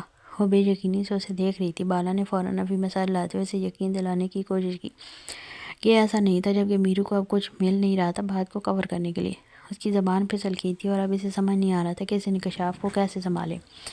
دعام کی آنکھوں میں غصہ اور حیرت کے ملے جلے جذبات ابھر رہے تھے، جو میرو کے لیے کسی خطرے کی گھنٹی سے کم نہیں تھے۔ ان کی ایسی کی تیسی یہ میری غیر موجودگی میں جشن مناتے ہیں، آنے دو انہیں آج، ان کی تو خیر نہیں۔ وہ ہاتھ مسلتے ہوئے بولی تو بالا نے میرو کی طرف دیکھا تھا، آج تو واقعی سردار کی خیر نہیں تھی۔ او ہو سونا مکھڑا، میرا سجن سائیں، میرا دلبر سائیں، میرا جانم سائیں، پتہ نہیں کون کون سا سائیں، اور اس سائیں کے جانے کے بعد یہاں پر جشن کیے جا رہے ہیں۔ کل رات یہاں پر بکرا ذبح کیا گیا، آپ کی شاید دعوت کا انتظام کیا گیا، اور اب آپ مجھ سے محبت دکھا رہے ہیں۔ نکلے نا آپ بھی انہی شوروں کی طرح جو بیویوں کے جانے کے بعد پیچھے جشن مناتے ہیں۔ سردار قبیلے میں واپس آ چکا تھا، سورج ڈھل چکا تھا، اور رات ہونا شروع ہو چکی تھی۔ قبیلے میں جشن کی تیاریاں مکمل کی جا چکی تھیں۔ سردار سیدھا اپنے سجن سائیں دوام کے پاس آیا۔ اوپر سکون تھا اور اس کے پاس آ کر اپنا آثار بنانے ہی لگا تھا کہ دوام نے اسے جھٹکے سے خود سے دور کر دیا۔ وہ غصے سے ناک پھلائے کسی کا بھی لحاظ کیے بغیر بولی تو آس پاس کے سارے ڈاکو متوجہ ہوئے، مگر ایسے انداز میں کہ سردار کو پتہ نہ چلے۔ سب لوگ اپنے اپنے کاموں میں مصروف تھے، لیکن کان ادھر ہی لگے تھے۔ اللہ اللہ، اتنا غصہ سجن سائیں، جان لوگی کیا؟ میرا معصوم سائیں اتنے غصے میں کیوں ہے؟ کس نے کہہ دیا تم سے کہ تمہارے جانے کے بعد جشن منایا ہے؟ ارے میں تو دکھ میں تھا، ساری رات سکون کی نیند نہیں آئی۔ سردار نے معصومیت سے کہا جیسے اسے کچھ معلوم ہی نہ ہو۔ اس کی آنکھوں میں سچی پریشانی کے ساتھ ایک دھیمی سی مسکراہٹ بھی تھی۔ وہ دوام کے اس غصے کو خوب انجوائے کر رہا تھا۔ بس زیادہ ڈرامے کرنے کی ضرورت نہیں ہے، مجھے پتہ ہے کیا ہوتا رہا ہے میرے پیچھے یہاں۔ میرے جانے کے بعد اس قبیلے میں جشن منائے جاتے ہیں اور میں آدھی رات کو بھاگ بھاگ کر آپ کے پاس آتی ہوں۔ وہ ناراضگی دکھا رہی تھی جبکہ سردار مسکرائے جا رہا تھا۔ اسے دوام کا یہ غصہ بہت پیارا لگ رہا تھا۔ اور میرا سونا مگڑا، میں تو اپنی جیت کا جشن منا رہا تھا، مجھے یقین تھا تم میرے پاس واپس آؤ گی، کسی کی بات نہیں سنو گی، بس اسی جیت کا جشن منا رہا تھا۔ سردار نے اب دوام کو منانے کے لیے ایک نیا ارباز آزمایا۔ اس کی آنکھوں میں گہری محبت جھلک رہی تھی جو صرف دوام کے لیے تھی۔ میں صرف اس بات کا جشن منا رہا تھا کہ میرے سجن سائیں نے دنیا کو چھوڑ کر صرف مجھ پر بھروسہ کیا، وہ میری محبت کی سب سے بڑی جیت ہے۔ وہ اسے منانے کی کوشش میں تھا جبکہ دوام پوری طرح سے نظر انداز کرنے لگی۔ اسے سردار کی آنکھوں میں محبت کی چمک صاف نظر آ رہی تھی، لیکن وہ اپنی ناراضگی برقرار رکھنا چاہتی تھی۔ اچھا دیکھو تو صحیح، کان پکڑ رہا ہوں، اب قبیلے کا سردار کان پکڑ کر تمہارے سامنے کھڑا ہے، اتنی معافی تو بنتی ہے، یوں ظلم مت کرو۔ دوام نے نظروں کا زاویہ دوسری طرف کیا ہوا تھا اور یہ نظریں سردار کو ہضم نہیں ہو رہی تھی۔ اگر وہ اس کے دیکھنے کے قابل نہیں تھا تو وہ اسے دنیا کی کوئی چیز دیکھنے کے قابل نہیں رہنے دینا چاہتا تھا۔ سردار نے پیچھے سے اسے ایک جھٹکے میں کھینچ کر اس کا رخ اپنی طرف پھیرا، پھر کان پکڑ کر معصومیت دکھانے لگا۔ اس کے چہرے پر ایسی اجلاس تھی جیسے اس کی پوری سلطنت دوام کی ناراضگی پر منحصر ہو۔ میں تمہاری ناراضگی برداشت نہیں کر سکتا سجن سائیں، تمہارا یہ منہ پھلانا میرے دل میں آگ لگا دیتا ہے۔ جب وہ نہیں مانی تو اس کے سامنے اٹھک بیٹھک کرنے لگا۔ اوف سردارنی کو معاف کر دو، معاف کر دو سردار کو، اور ظلم مت کرو۔ اس کا انداز ایسا تھا کہ قبیلے کے سارے ڈاکو منہ کھولے سے دیکھنے لگے تھے۔ حالات بدل رہے تھے، سردار بدل رہا تھا یا بدل چکا تھا۔ اس لڑکی کے سامنے سردار نہیں بس ایک دیوانہ تھا، ایک عاشق تھا جس کی خوشی کے لیے کچھ بھی کر سکتا تھا۔ پیچھے سے ایک ڈاکو بولا تھا، سردارنی سردار کو معاف کر دو، بیچارہ معافی تو مانگ رہا ہے نا، اب اور کیا کرے وہ۔ ہاں سردار کو معاف کر دو۔ طرح طرح کی آوازیں آنے لگی، ہر کوئی معافی کے لیے بے قرار ہو گیا تھا۔ سب سردار کی بے بسی پر مسکرا رہے تھے۔ زیادہ کچھ نہ بولو آپ لوگ، میں جانتی ہوں آپ لوگ بھی اپنی بیویوں کے جانے پر جشن مناتے ہیں، سارے ڈاکو ایک جیسے ہیں، صرف میرا بالا بھیا اچھے ہیں۔ دیکھنا جب ان کی شادی ہوگی یہ اپنی بیوی کو کتنے پیار سے رکھیں گے، کبھی ان کے جانے پر جشن نہیں منائیں گے، ہے نا بالا بھیا؟ اور بالے کی طرف دیکھتے ہو بولی جو تو پہلے ہی سے ترسا ہوا تھا کہ بس اس کی شادی ہو جائے۔ ہاں بہنا بالکل، جب میری شادی ہوگی میں بالکل بیوی کے جانے پر جشن نہیں مناؤں گا، بس تم میری شادی کروا دو۔ بالا نے بھی جلدی سے موقع کا فائدہ اٹھایا تھا، اس کی آنکھوں میں امید کی چمک تھی۔ ترسے ہوئے انسان، یا میری سجن سائیں ناراض ہے اور تجھے اپنی نیا پار لگانی ہے؟ سردار نے بالا کو گھورتے ہوئے کہا۔ اس کا انداز ایسا تھا جیسے وہ بالا کو ابھی مزہ چکھا دے گا۔ میرا معصوم سائیں معاف کر دو یار، اس نے ایک دفعہ پھر التجام سے التجا کی۔ اس کے لہجے میں ایسی عاجزی تھی جو کسی نے سردار میں پہلے کبھی نہیں دیکھی تھی۔ نہیں معاف نہیں کروں گی، چاہے کچھ بھی ہو جائے، میں معاف نہیں کروں گی، وہ ناراضگی سے کہتے اوپر کی طرف چلے گی، جبکہ سردار نے بے بسی سے سارے ڈاکوؤں کو دیکھا جو کندھے اچکا گئے تھے، جیسے کہہ رہے ہوں کہ سردار اس نے ہماری بھی بات نہیں مانی۔ بالا بھیا نے بتا دیجیے گا، میں تیار ہونے اوپر جا رہی ہوں، اگر کوئی میرے پیچھے آیا نا تو میں مزید ناراض ہو جاؤں گی۔ وہ بالا کی دی ہوئی کیری کو دوپٹے میں چھپاتے ہوئے بولی۔ مطلب صاف تھا کہ وہ اس پر ہاتھ صاف کرنے جا رہی تھی۔ بالا کی نظر کچن میں کام کرتے ہوئے کیریوں پر پڑ گئی تھی، جس میں سے اس نے میرو سے چھپا کر ایک کیری اپنے پاس اپنی بہنوں کو خوش کرنے کے لیے رکھ لی تھی۔ دوام کے چہرے پر اب بھی ہلکی سی ناراضگی تھی، لیکن اس کی آنکھوں میں شرارت جھلک رہی تھی۔ تم بے فکر ہو کر جاؤ بہنا، سردار کو اپنی عزت پیاری ہے، اب قبیلے کے سامنے مزید اپنی عزت کی واٹ نہیں لگوانے والا، آرام سے جا کر کھاؤ۔ بالا نے اس کے ساتھ ساتھ آتے ہوئے ایک چھوٹی سی پڑیا بھی اس کے حوالے کر دی جس میں چاٹ مسالہ تھا۔ بالا کی آواز میں نرمی اور اپنائیت تھی۔ ہائے میں صدقے اپنے ویر کے، جیو میرے بھائی، سنبھال لینا سب کچھ، وہ کہتے وہ اوپر بھاگ گئی، جبکہ بالا نے معصوم نگاہوں سے سردار کی طرف دیکھا تھا۔ وہ جانتا تھا اس کی نظروں سے کچھ بھی چھپا ہوا نہیں تھا، جبکہ جس انداز میں بالا نے دانت دکھائے تھے سردار نفی میں سر ہلا کر رہ گیا۔ سردار کے چہرے پر ایک عجیب سی سکون بھری مسکراہٹ تھی، جیسے اس کی ساری تھکن دور ہو گئی ہو۔ دوام تیار ہو کر پتھریلے پہاڑوں سے نیچے آ رہی تھی، چاند کی پہلی جھلک کی روشنی اس کے سرخ فراق پر پڑ رہی تھی جس سے وہ اور بھی خوبصورت لگ رہی تھی۔ آج اس نے سرخ رنگ کا ایک بے حد خوبصورت فراق پہن رکھا تھا جو اس کے حسن کو چار چاند لگا رہا تھا۔ اس کے چہرے پر حیا کی لالی تھی اور آنکھوں میں ایک چمک جو سردار کو دیوانہ بنا رہی تھی۔ سردار اسے دیکھ کر اپنا دل تھامے بے یقینی سے دیکھتا رہ گیا، اس کی ہر سانس دوام کے ساتھ اٹک گیا تھا جیسے ہی دوام قریب آئی سردار نے اپنا ہاتھ بڑھایا جیسے اسے چھونا جاتا ہو، مگر دوام اسے نظر انداز کرتی ہوئی آگے بڑھ گئی۔ اس کے ہونٹوں پر ایک دھیمی سی مسکراہٹ تھی۔ سردار کی بے چینیاں دیکھ کر اس کا دل زور زور سے دھڑکنے لگا۔ وہ سردار کی حالت کو خوب انجوائے کر رہی تھی۔ اللہ، یہ میری سجن سائی ہے یا آسمان سے کوئی حور اتر آئی ہے؟ سردار نے دیوانہ وار خود سے کلام کیا۔ اس کی سبز آنکھوں میں دوام کے لیے والہانہ محبت صاف جھلک رہی تھی۔ اس نے ایک بار پھر دوام کو بلانے کی کوشش کی، مگر وہ آگے بڑھ چکی تھی۔ کوئی اپنا سردار تو سنبھالے، لگتا ہے آج یہ اپنے سونے مکڑے کی اداؤں سے ہی مر جائے گا۔ وہ بلند آواز میں آہ بھر کر بولا تو جہاں بالا نے کہہ کر لگایا تھا وہیں سارے ڈاکو مسکرائے تھے۔ اے میری سردارنی، ذرا ایک نظر دیکھ تو صحیح اس دیوانے کو۔ یہ تیرا سردار آج تجھ پر سب کچھ لوٹانے کو تیار کھڑا ہے۔ وہ بلند آواز میں اسے چھیڑ رہا تھا، جس پر وہ نخرے دکھاتی ذرا سی گردن ہلا کر آگے بڑھ گئی۔ مطلب آج اس کے نخرے عروج پر تھے۔ جی نہیں، مجھے نہیں دیکھنا آپ کو، آپ جائیں بیوی کے جانے کا جشن منائیں۔ وہ کہتے ہوئے بالا کے پاس آ رکی تھی، لیکن اس کی پہنچ سے دور ہرگز نہیں تھی۔ جشن شروع ہوا تو خوب ہوا۔ ڈھول کی تاپ پر پورا قبیلہ جھوم رہا تھا۔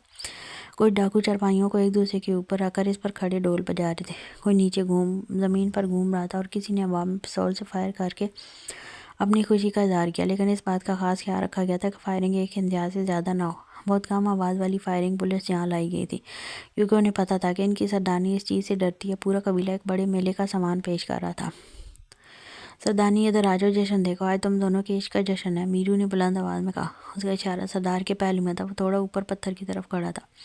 اس نے ایک نظر سردار کو دیکھا، پھر منہ ہی منہ میں بالا سے کچھ بڑبڑاتے ہوئے چہرہ پھیر گئی، جس پر بالا ایک دفعہ پھر سے کہہ لگا کر سردار کو جتاتی نظروں سے دیکھنے لگا۔ دوام یہ سب کچھ دیکھ کر بہت لطف اندوز ہو رہی تھی۔ اس کے چہرے پر خوشی کی لہر دوڑ گئی تھی، مگر جب اس کی نظر ایک کونے کی طرف پڑی تو وہ اپنے خاندان والوں کو سہمے ہوئے کھڑے دیکھ کر حیران رہ گئی۔ تایا، ابا، تائی، امی، چچا، چاچی اور اباب کے ساتھ باقی تینوں بہنیں خوفزدہ انداز میں ایک دوسرے سے چپکے ہوئے تھے۔ ان کے چہروں پر ہوائیاں اڑ رہی تھیں۔ دوام کو کچھ سمجھ نہیں آ رہا تھا کہ یہ سب کیا ہے۔ سجن سائی، ادھر آ جب میرے پاس۔ اس نے بے یقینی سے سردار کی طرف دیکھا، جس نے اپنا ہاتھ بڑھا کر اسے اپنی طرف آنے کا اشارہ کیا۔ دوام تیزی سے چلتی ہوئی اس کے پاس آئی اور اس کے پہلو میں آ کھڑی ہوئی۔ اس کا دل سردار قریب آ کر پرسکون ہو گیا تھا۔ اسے کچھ سمجھ نہیں آ رہا تھا کہ آخر یہ سب کچھ کیا تھا۔ اس نے سردار کی طرف سوالیہ نگاہوں سے دیکھا۔ کیا ہوا سجن سائی، تم گھبرا کیوں رہی ہو؟ سردار نے دوام کے چہرے پر نرمی سے ہاتھ پھیرا۔ وہ دوام کی نگاہوں کا مرکز سمجھ گیا اور ہلکا سا مسکرایا۔ اس کے چہرے پر ایک فاتحانہ چمک تھی۔ یہ تمہارے خاندان والے ہیں، کیا ہوا، پہچان میں نہیں آ رہے ہیں؟ آؤ تمہیں ان سے ملواتا ہوں۔ اس کا ہاتھ تھامے سردار انہیں ان لوگوں کے پاس لے گیا۔ دوام کا دل خوف اور حیرت سے دھڑک رہا تھا۔ اس نے اپنے خاندان والوں کی حالت دیکھی تو اس کی منہ سے آواز نہ نکلی۔ سردار ان کے قریب جا کر رکا۔ ان سے ملو، یہ ہیں تمہارے تایا صاحب۔ کیا کہا تھا تم نے کہ تمہارا ہاتھ جلایا تھا انہوں نے؟ میں نے ان کی گردن، چہرہ، ہاتھ سب کچھ جلا دیے۔ تایا ابا درد سے کراہ رہے تھے۔ ان کا چہرہ اور گردن جگہ جگہ سے جلی ہوئی تھی، جو سردار کے غصے کی گواہی دے رہا تھا۔ سردار نے ان کی طرف حقارت سے دیکھا۔ اور یہ تمہارے چچا صاحب، چہرہ تھوڑا سوجا ہوا ہے نا؟ وہ کیا ہے کہ تھپڑ کھانے کی وجہ سے ان کی حالت ایسی ہوگی۔ چچا کا چہرہ سوجا ہوا تھا اور اس پر درد کے آثار نمایاں تھے۔ سردار نے انہیں گھورا اور اس کی آواز میں ایسی شدت تھی جو ان کے دل دہلا رہی تھی۔ میرے معصوم سے مکڑے کو اپنے اس ہاتھ سے تھپڑ مارے تھے۔ میں نے ان کے ہاتھ کی ہڈی بھی توڑ دی۔ آئندہ کسی پر ہاتھ اٹھانے کی جرات نہیں کریں گے یہ۔ سردار ان کی آنکھوں میں دیکھتے ہوئے آگے بڑھا تو آگے تائی امی کھڑی تھیں۔ وہ خوفزدہ تھیں اور ان کی آنکھیں نیچے جھکی تھیں۔ انہیں فی الحال کے لیے معاف کر دیا میں نے، اگلی بار ان سے حساب لوں گا۔ تم ان کے بارے میں بھی مجھے تفصیل سے بتانا کہ انہوں نے تمہارے ساتھ کیا کیا۔ میں اپنی سجن سائی کے اوپر ہوئے ہر ظلم کا انتقام سود سمیت لوں گا۔ سردار کی آواز میں ایک غیر عالم تھا۔ وہ دوام کی طرف مڑا اور اس کے چہرے پر محبت بھری نگاہ ڈالی۔ وہ کیا ہے، وقت کم تھا نا، ورنہ ان کے ساتھ میں نے حساب تو اپنی ماں کے بھی پورے کرنے ہیں۔ خیر آگے بڑھو۔ یہ چڑیل نہیں، تمہاری چاچی۔ وہ چاچی کے سامنے رکا۔ چاچی کے بال بے ترتیبی سے کٹے ہوئے تھے اور ان کی شکل عجیب لگ رہی تھی۔ ان کے چہرے پر شرمندگی اور خوف کا ملا جلا تاثر تھا۔ اس عورت نے میرے حسین مکڑے کے بال کاٹے تھے، اب خود بالوں سے محروم ہو گیا۔ ویسے یہ ہیئر سٹائل تمہیں اچھا لگ رہا ہے کیا؟ گنجا کر دوں؟ سردار کے ہونٹوں پر ایک شیطانی مسکراہٹ تھی، اس کی آنکھوں میں شرارت چمک رہی تھی۔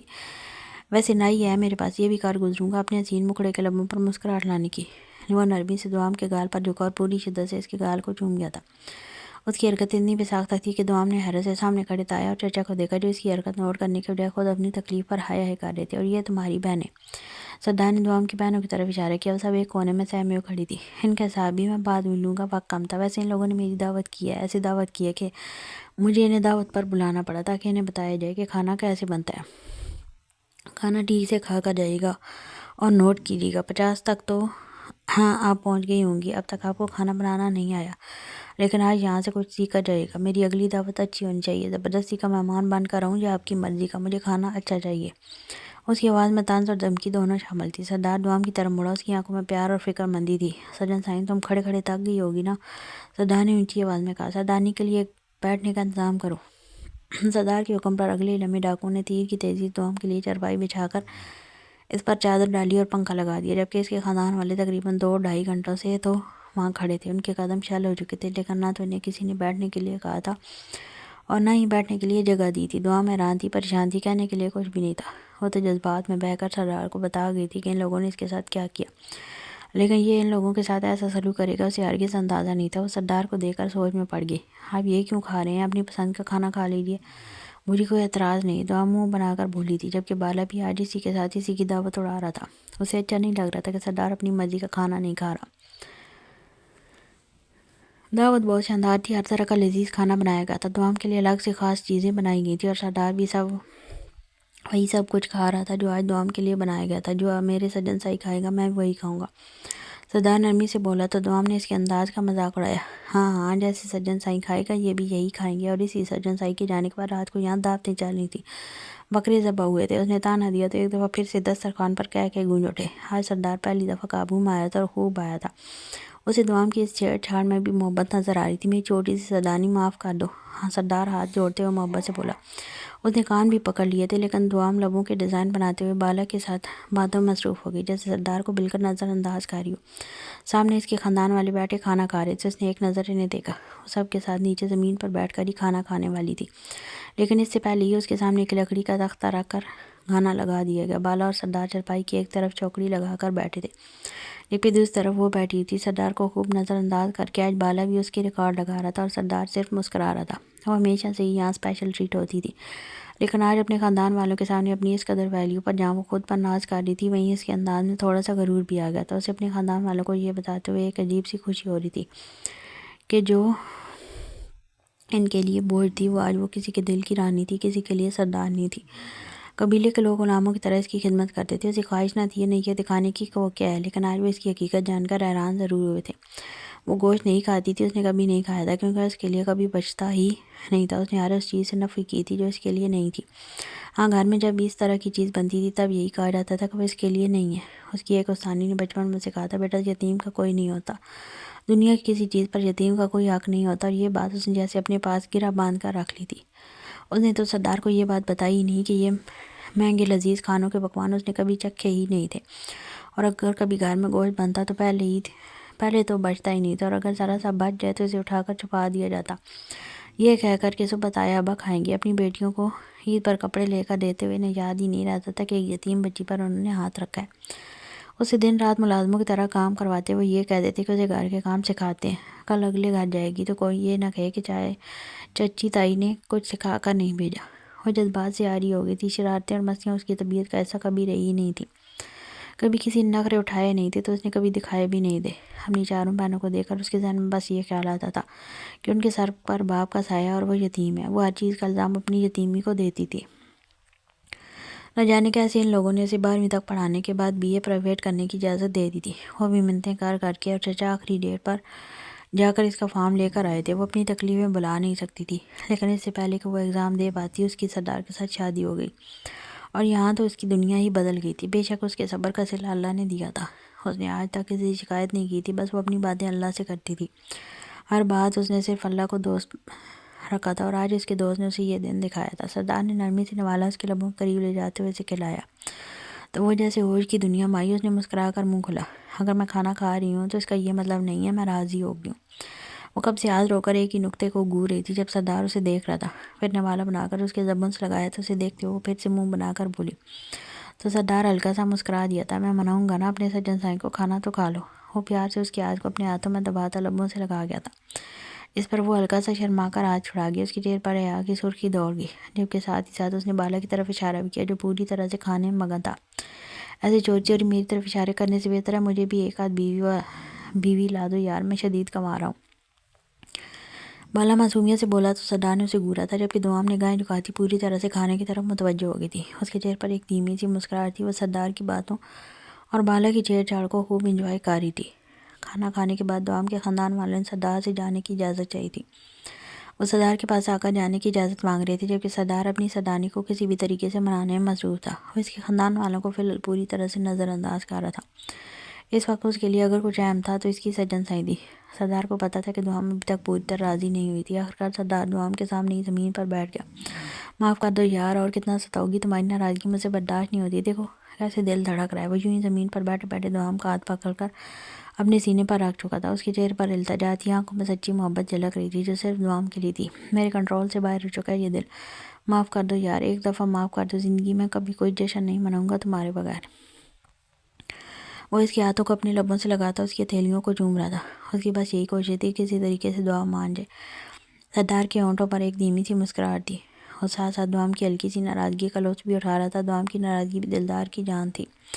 جبکہ دوام نے اپنے بے حد قریب کھڑے تایا اور چچا کو دیکھا جو ابھی خوفزدہ اور سہمے ہوئے تھے۔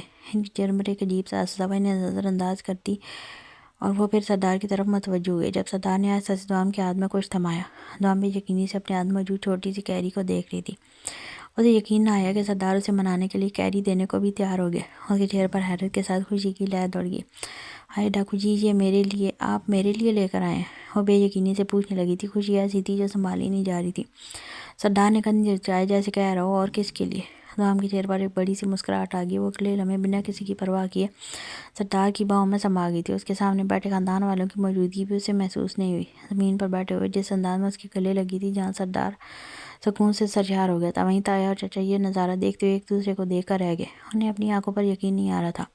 تائی تو باقاعدہ کانوں کو ہاتھ لگا رہی تھی۔ ہائے اللہ، یہ کیا دیکھ لیا؟ ان لوگوں کا ماننا تھا کہ یہاں آ کر دوام بہت بے شرم ہو گئی تھی، جبکہ سمیرا وہاں کی چہل پہل دیکھتے ہوئے دوام کے بدلے ہوئے انداز کو دیکھ رہی تھی۔ مہنگے کپڑے، جوتے، جویلری ایسی تو قسمت امیرزادیوں اور شہزادیوں کی نہیں ہوتی جو دوام کو ملی تھی۔ سمیرا کی آنکھوں میں حسد اور حیرت دونوں تھی۔ اسے یاد آیا کہ یہ وہی دوام ہے جسے گھر میں 2 وقت کی روٹی بھی مشکل سے ملتی تھی۔ میری سجن سائی، تمہاری خوشی کے لیے سردار اپنی جان دے دے۔ یہ ایک کیری کیا چیز ہے؟ اب تو خوش ہونا، ناراض نہیں ہونا مجھ سے۔ وہ محبت سے اس کے چہرے پر ہاتھ پھیرتے ہوئے بولا تو دوام نے فوراً نفی میں سر لاتے خود کو اس کے سینے میں چھپایا تھا۔ آپ لوگ ابھی تک یہاں سے دفعہ، میرا مطلب ہے گئے نہیں، اب کیا یہاں رہنے کا ارادہ ہے؟ بالا نے تایا کے کندھے پر ہاتھ رکھتے ہوئے پوچھا تو وہ ذرا سے ہڑبڑا گئے تھے۔ ہم سردار سے اجازت مانگنے آئے تھے۔ ہاں، جیسے تم لوگ سانس بھی سردار کی اجازت سے لیتے ہو نا۔ ہو گئی دعوت، جاؤ یہاں سے، اب یہاں صرف قبیلے کے لوگ ہی رکیں گے۔ بالا نے انہیں باہر کا راستہ دکھاتے ہوئے میرو کو بھی ساتھ بھیجا تھا کہ وہ قبیلے کے باہر تک چھوڑ کر آئے، جبکہ وہ خاموشی سے میرو کے پیچھے نکل گئے تھے اور ادھر ادھر سردار دوام کو اپنی باہوں میں بھرے سے یقین دلا رہا تھا کہ آئندہ وہ اس کے بغیر کوئی جشن نہیں منائے گا۔ جبکہ وہ اس کے پاس زمین پر بیٹھی اس کی باہوں میں بری طرح سے قید خوب نخرے دکھا رہی تھی۔ محفل ختم ہو چکی تھی اور سردار دوام کو واپس اپنے ساتھ کمرے میں لے کر آیا تو وہ بے تحاشا خوش تھی۔ اس کے چہرے پر جشن کی رونق ابھی بھی برقرار تھی، لیکن کچھ سوال تھے جو اسے پوری طرح سے الجھا رہے تھے۔ وہ یہ تو جان گئی تھی کہ اپنے ڈاکو جی کے ساتھ نکاح کے علاوہ بھی اس کا کوئی تعلق تھا، لیکن کیا کچھ ایسا بھی تھا جو اسے چھپایا جا رہا تھا؟ اسے اکرم کی باتیں یاد آ رہی تھی۔ اس رات اکرم اور تایا چچا نے اسے جو کچھ بتایا تھا وہ اس وقت سمجھ نہیں سکی تھی، کیونکہ اس وقت اس کے ذہن پر صرف یہ بات سوار تھی کہ وہ لوگ اسے سردار کے خلاف کرنا چاہتے ہیں۔ لیکن اب اسے اندازہ ہو رہا تھا کہ سردار کی زندگی کچھ تلخ پہلو تھے جن سے وہ واقف نہیں تھی، اور اس کے سینے پر سر رکھ کے خاموش تھی، جبکہ سردار اسے کمرے میں لاتے ہوئے بیڈ پر لٹا چکا تھا۔ سجن سائی، تم یہ کپڑے چینج کر لو، کافی بھاری لباس ہے، پھر میں تمہیں تمہارے سارے سوالوں کے جواب دیتا ہوں۔ سردار نے نرمی سے اس کے چہرے پر ہاتھ پھیرا اور اس کے لبوں کے کناروں کو چھو گیا۔ دوام حیران رہ گئی کہ اسے کیسے پتہ چلا وہ اس سے سوال کرنے والی ہے۔ آپ کو سب کچھ پہلے سے کیسے پتہ چل جاتا ہے؟ وہ زیادہ دیر اپنی حیرت کو چھپا نہیں پائی تھی۔ اس کی آواز میں معصومیت تھی، جبکہ اس کے انداز پر سردار نرمی سے مسکرایا اور ساتھ ہی اس کی کمر میں ہاتھ ڈالتے ہوئے اسے اپنے قریب کر گیا۔ تمہاری آنکھیں سب بتا دیتی ہیں۔ وہ نرمی سے اس کی آنکھوں پر باری باری لب رکھ کر آیا، اور جب وہ شرما کر نگاہیں جھکا گیا اس کے چہرے پر سرخی دوڑ گئی۔ ایسے شرماؤ مت، تمہاری آنکھیں بے تحاشا حسین ہیں، لیکن تمہاری آنکھیں بہت شرارتی بھی ہیں۔ شرارتیں بھی چھپتی نہیں ہیں یہاں پر۔ وہ بولا تو دوام نے گھور کر اسے دیکھا۔ اس کی آنکھوں میں ہلکی سی چمک تھی۔ ابھی کیا کہہ رہی ہیں میری آنکھیں؟ وہ اسے گھورتے ہوئے سوال کرنے لگی۔ اس کی آواز میں چیلنج تھا۔ تمہاری آنکھیں کہہ رہی ہیں جیسے ہی تمہارا ڈاکو کپڑے بدلنے واش روم میں بند ہوگا تو تم پیچھے سے کیری کھاؤ گی۔ سردار اس کی آنکھوں سے آنکھیں ملاتے ہوئے بولا تو اب کی دفعہ دوام کا منہ کھول گیا۔ اس کی آنکھوں میں حیرت اور شرمندگی کا ملا جلا تاثر تھا۔ آپ کو کیسے پتہ چلا؟ وہ پریشانی سے دیکھتے ہوئے بولی تو سردار کہکا لگا کر ہنسا اس کے قریب سے اٹھتے ہوئے اس کے کپڑے الماری سے نکالنے گیا۔ اس کی ہنسی میں شرارت اور پیار دونوں تھے۔ ابھی تو بولا یہ سب بتا دیتی ہیں۔ وہ ہنستے ہوئے اس کے پاس آتے ہوئے نرمی سے اس کی چادر سے الگ کرنے لگا۔ چغل خور ہیں میری آنکھیں۔ وہ جیسے کسی حتمی فیصلے پر پہنچے ہوئے منہ بنا کر بولی تو سردار نے اپنی مسکراہٹ دبائی. اس کے ہونٹوں پر ایک دلکش تبسم تھا. مخبر ہے میری. وہ اس کی فراق کی ڈوریاں کھولتے ہوئے بولا تو وہ گھبرا کر اس کا بازو تھام گئی. اس کے چہرے پر گھبراہٹ کے آثار نمایاں تھے. میں خود چینج کر لوں گی. زیادہ فری نہ ہوں میرے ساتھ. ابھی پوری طرح راضی نہیں ہوں میں آپ سے. بس تھوڑی تھوڑی راضی ہوں. دوام اپنے کپڑے لے کر اس کی بے باک نگاہوں سے بچنے کی خاطر فوراً واش روم میں چھپ گئی تھی. سردار کہکہ لگا کر ہنستا ہوا اپنے کپڑے نکالنے لگا. میں نے یہاں کیری رکھی تھی. کدھر گئی؟ دوام فریش ہو کر باہر آئی تو سردار بھی کپڑے بدل چکا تھا. وہ اس کے پاس آئی اور تکیے کے نیچے اپنی کیری ڈھونڈ لگی. جب اسے کیری نہیں ملی تو اس نے سردار کو ایسے دیکھا جیسے اس نے اس کی کیری چوری کر لی ہو. اس کی آنکھوں میں شک اور معصومانہ غصہ تھا. میرا سونا مکڑا اگر یہاں رکھی تھی تو پھر یہیں پر ہوگی نا.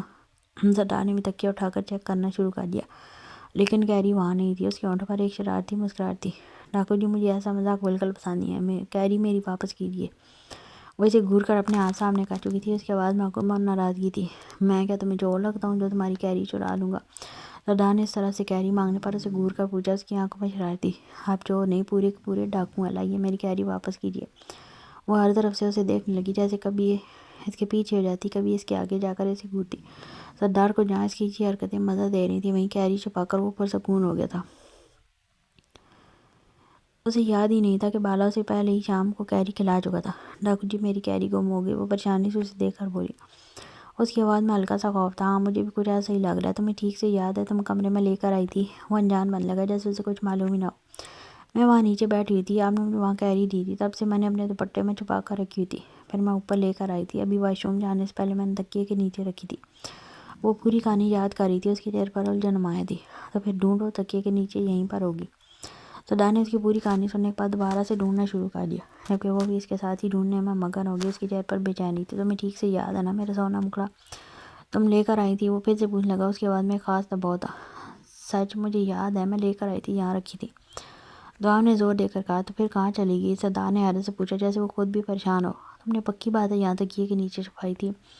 وہ پھر سے پوچھنے لگا. دوام اب حیرت میں مبتلا ہو گیا. اسے کنفیوز کرنا بالکل بھی مشکل نہیں تھا. یہ بات تو سردار شروع سے ہی سمجھ چکا تھا لیکن اس کی یادداشت اتنی کمزور تھی کہ وہ تھوڑی دیر پہلے کی کوئی بات بھی دماغ سے نکال دیتی تھی. یہ اسے آج پتہ چلا تھا. مجھے یاد ہے کچا پکا یاد ہے. وہ اٹکتے ہوئے بولی تو سردار نے اچانک ہی اس کا بازو تھام کر اسے اپنی باہوں میں قید کر لیا. اور اس کی آنکھوں میں محبت اور شرارت کا ملا جلا رنگ تھا. مجھے لگتا ہے تم اسے نیچے ہی چھوڑ کر آ گئی اور اب بھول چکی ہو. اسے چھوڑ دو. یہ بتاؤ تم مجھ سے کچھ پوچھنے والی تھی. یہ تمہیں یاد ہے یا نہیں؟ سردار نے نرمی سے اس کی گردن سے بال ہٹاتے ہوئے سوال کرنے لگا تو دوام نے فوراً ہاں میں سر لایا. کیری کی تلاشی ایک لمحے میں اس کے ذہن سے محو ہو چکی تھی اور اب اس کے ذہن میں سردار سے سوال کرنے کی بات حاوی ہو گئی تھی. ہاں تو بتاؤ کیا پوچھنا چاہتی ہو تم؟ سردار بیٹھ پر بیٹھتے ہوئے دوام کو پوری طرح سے اپنے اثار میں لے چکا تھا. اس کی آنکھوں میں گہری چاہت تھی. دوام نے اسے دیکھا اور سوال کیا. یہ سچ ہے کہ آپ میری پھوپھو کے بیٹے ہیں؟ اس نے نرمی سے ہاں میں سر لایا اور اس کی گردن پر اپنے لب رکھ دیے. دوام کی آنکھوں میں حیرت اور خوشی کی چمک تھی. سچی سگی والی پھوپھو کے؟ وہ ایکسائٹیڈ ہوگی جیسے اسے کوئی بہت بڑی خوشی کی خبری ملی. ہاں سچی سگی والی پھوپھو کا بیٹا ہوں. تمہاری ایک ہی پھوپھو تھی؟ ظاہرہ نام تھا ان کا. سردار نے پیار سے اس کے بالوں میں انگلیاں پھیرتے ہوئے جواب دیا. تو کیا اب وہ اس دنیا میں نہیں ہے؟ وہ پلٹ کر اسے دیکھتے ہوئے بولی تو سردار نے نفی میں سر لایا. اس کے چہرے پر ہلکی سی اداسی آ گئی. آپ کے بابا بھی نہیں ہیں؟ اس نے ایک اور سوال کیا تو سردار نے اس کی معصومیت سے پھر سے نفی میں سر لایا. اس کی آنکھوں میں ایک لمحے کو گہرا دکھ چھلکا. میرے بھی نہیں ہیں. کوئی بات نہیں ہم دونوں ایک دوسرے کے ہیں.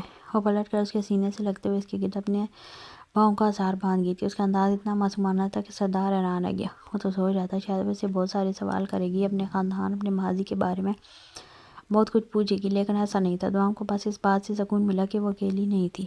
ہاں میں تمہارا اور تم میری. سردار نے نرمی سے اس کو کہا اور اس کے چہرے پر جھکتا ہوا اس کے لبوں کو اپنی لبوں کی قید میں لے گیا. ایک گہرا بوسہ اس کے ہونٹوں پر سجا دیا. اور میری کیری؟ دوام کو اچانک یاد آیا تو اس نے سردار کے سینے سے سر نکالا اور معصومیت سے پوچھا. سردار کے لبوں پر شرارتی مسکراہٹ پھر سے دوڑ گئی. اسے ہم دونوں مل کر ڈھونڈ لیں گے. وہ اسے مزید اپنے قریب کرتے ہوئے بیڈ پر لٹاتا ہوا اس پر سایہ فگن ہو گیا. جبکہ دوام مزید کچھ بھی نہ پوچھ پائی. اس کی ساری توجہ سردار اور اس کی قربت پر مرکوز ہو چکی تھی. وہ لوگ قبیلے سے واپس آئے تو اگلی شام کو اکرمن لوگوں سے ملنے کے لیے آ گیا. اس نے جب تایا ابا تائی امی چچا اور چچی کی حالت دیکھی تو وہ خود حیران رہ گیا. ان کے چہرے پر زخموں کے نشانات اور آنکھوں میں موجود خوف بتا رہا تھا کہ یہاں بہت کچھ ہو چکا ہے. تائی امی فوراً اس کے قریب بیٹھ کر اسے سب کچھ بتانے لگی کہ ڈاکو نے کس طرح ان کے گھر پر آ کر ان لوگوں کے ساتھ بدسلوکی کی اور پھر انہیں زبردستی قبیلے میں بلایا گیا. ان کی آواز میں درد اور بے چارگی تھی. اکرم یہ سب سن کر سمجھ ہی چکا تھا کہ دوام اس معاملے میں بالکل اس کا کوئی ساتھ نہیں دینے والی، اسے یہ معاملہ اپنے طریقے سے ہی حل کرنا تھا۔ مجھے افسوس ہے اس معاملے میں آپ لوگوں کی مدد نہیں کر سکتا۔ خیر، میں آپ لوگوں سے اجازت لینے آیا تھا۔ میں رباب کو اپنے ساتھ لے کر جانا چاہتا ہوں۔ دراصل میری فیملی ملنا چاہتی ہے اس سے۔ وہ اچانک سے بولا تو تایا اور تائی امی دونوں ہی حیران رہ گئے۔ ان کی آنکھوں میں بے یقینی تھی۔ انہیں تو بس یہی ڈر لگا رہتا تھا کہ کہیں اکرم آ کر ان لوگوں کے سامنے یہ ان کی بیٹی کو طلاق نہ سنا دے۔ ان کی آنکھوں میں فوراً ایک امید کی کرن جاگی۔ میرے گھر میں زیادہ کوئی نہیں ہے، صرف ایک بہن اور ایک میری امی ہے۔ میری امی فالج کی وجہ سے چل پھر نہیں سکتی۔ میری بہن ڈاکٹر ہے۔ جس ہسپتال میں ہم نے یہ سارا ڈرامہ کیا تھا وہیں پر انٹرنشپ کر رہی ہے۔ اکرم نے نہایت ٹھہرے ہوئے انداز میں اپنے گھر کے حالات بتائے۔ میں رباب کو کل صبح لے کر جاؤں گا، شام تک واپس لے آؤں گا۔ اس معاملے کو بیچ میں لٹکانے کا فائدہ نہیں ہے۔ میں رخصتی چاہتا ہوں۔ وہ نرمی سے بولا تھا۔ اس کے لہجے میں کوئی جذباتی پن نہیں تھا، بلکہ ایک مضبوط ارادے کی جھلک تھی۔ جب سے سامنے بیٹھے وہ دونوں ماں باپ تو جیسے جی اٹھے تھے۔ ان کے چہروں پر پھیلی مایوسی اور پریشانی یکدم غائب ہو گئی تھی۔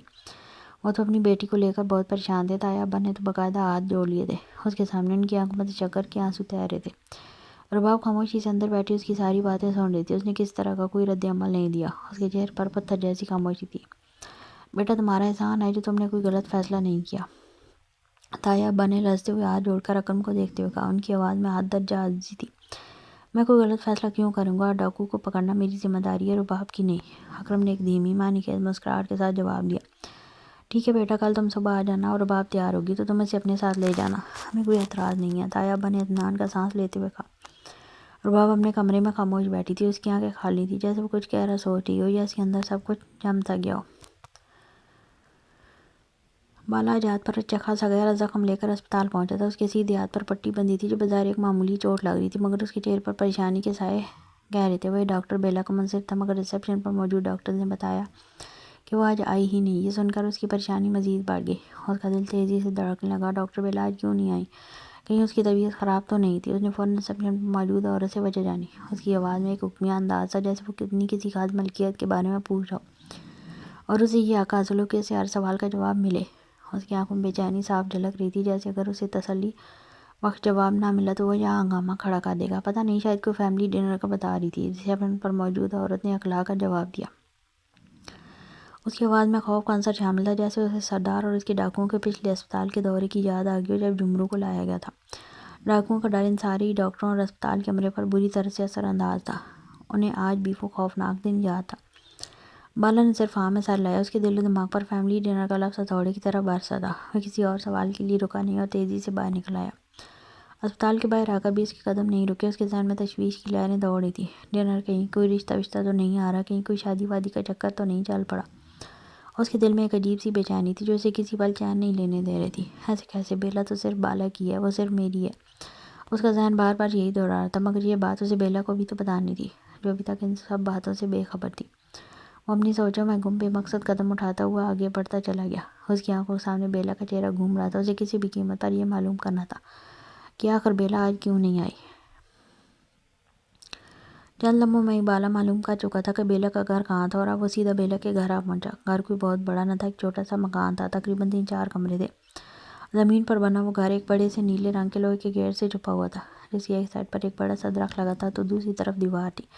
اس نے ایک ہی نظر میں باہر کھڑے کھڑے ہی گھر کو اندر تک سمجھ لیا۔ اس نے آہستہ آہستہ دروازہ بجانا چاہا تو احساس ہوا دروازہ تو کھلا ہوا ہے۔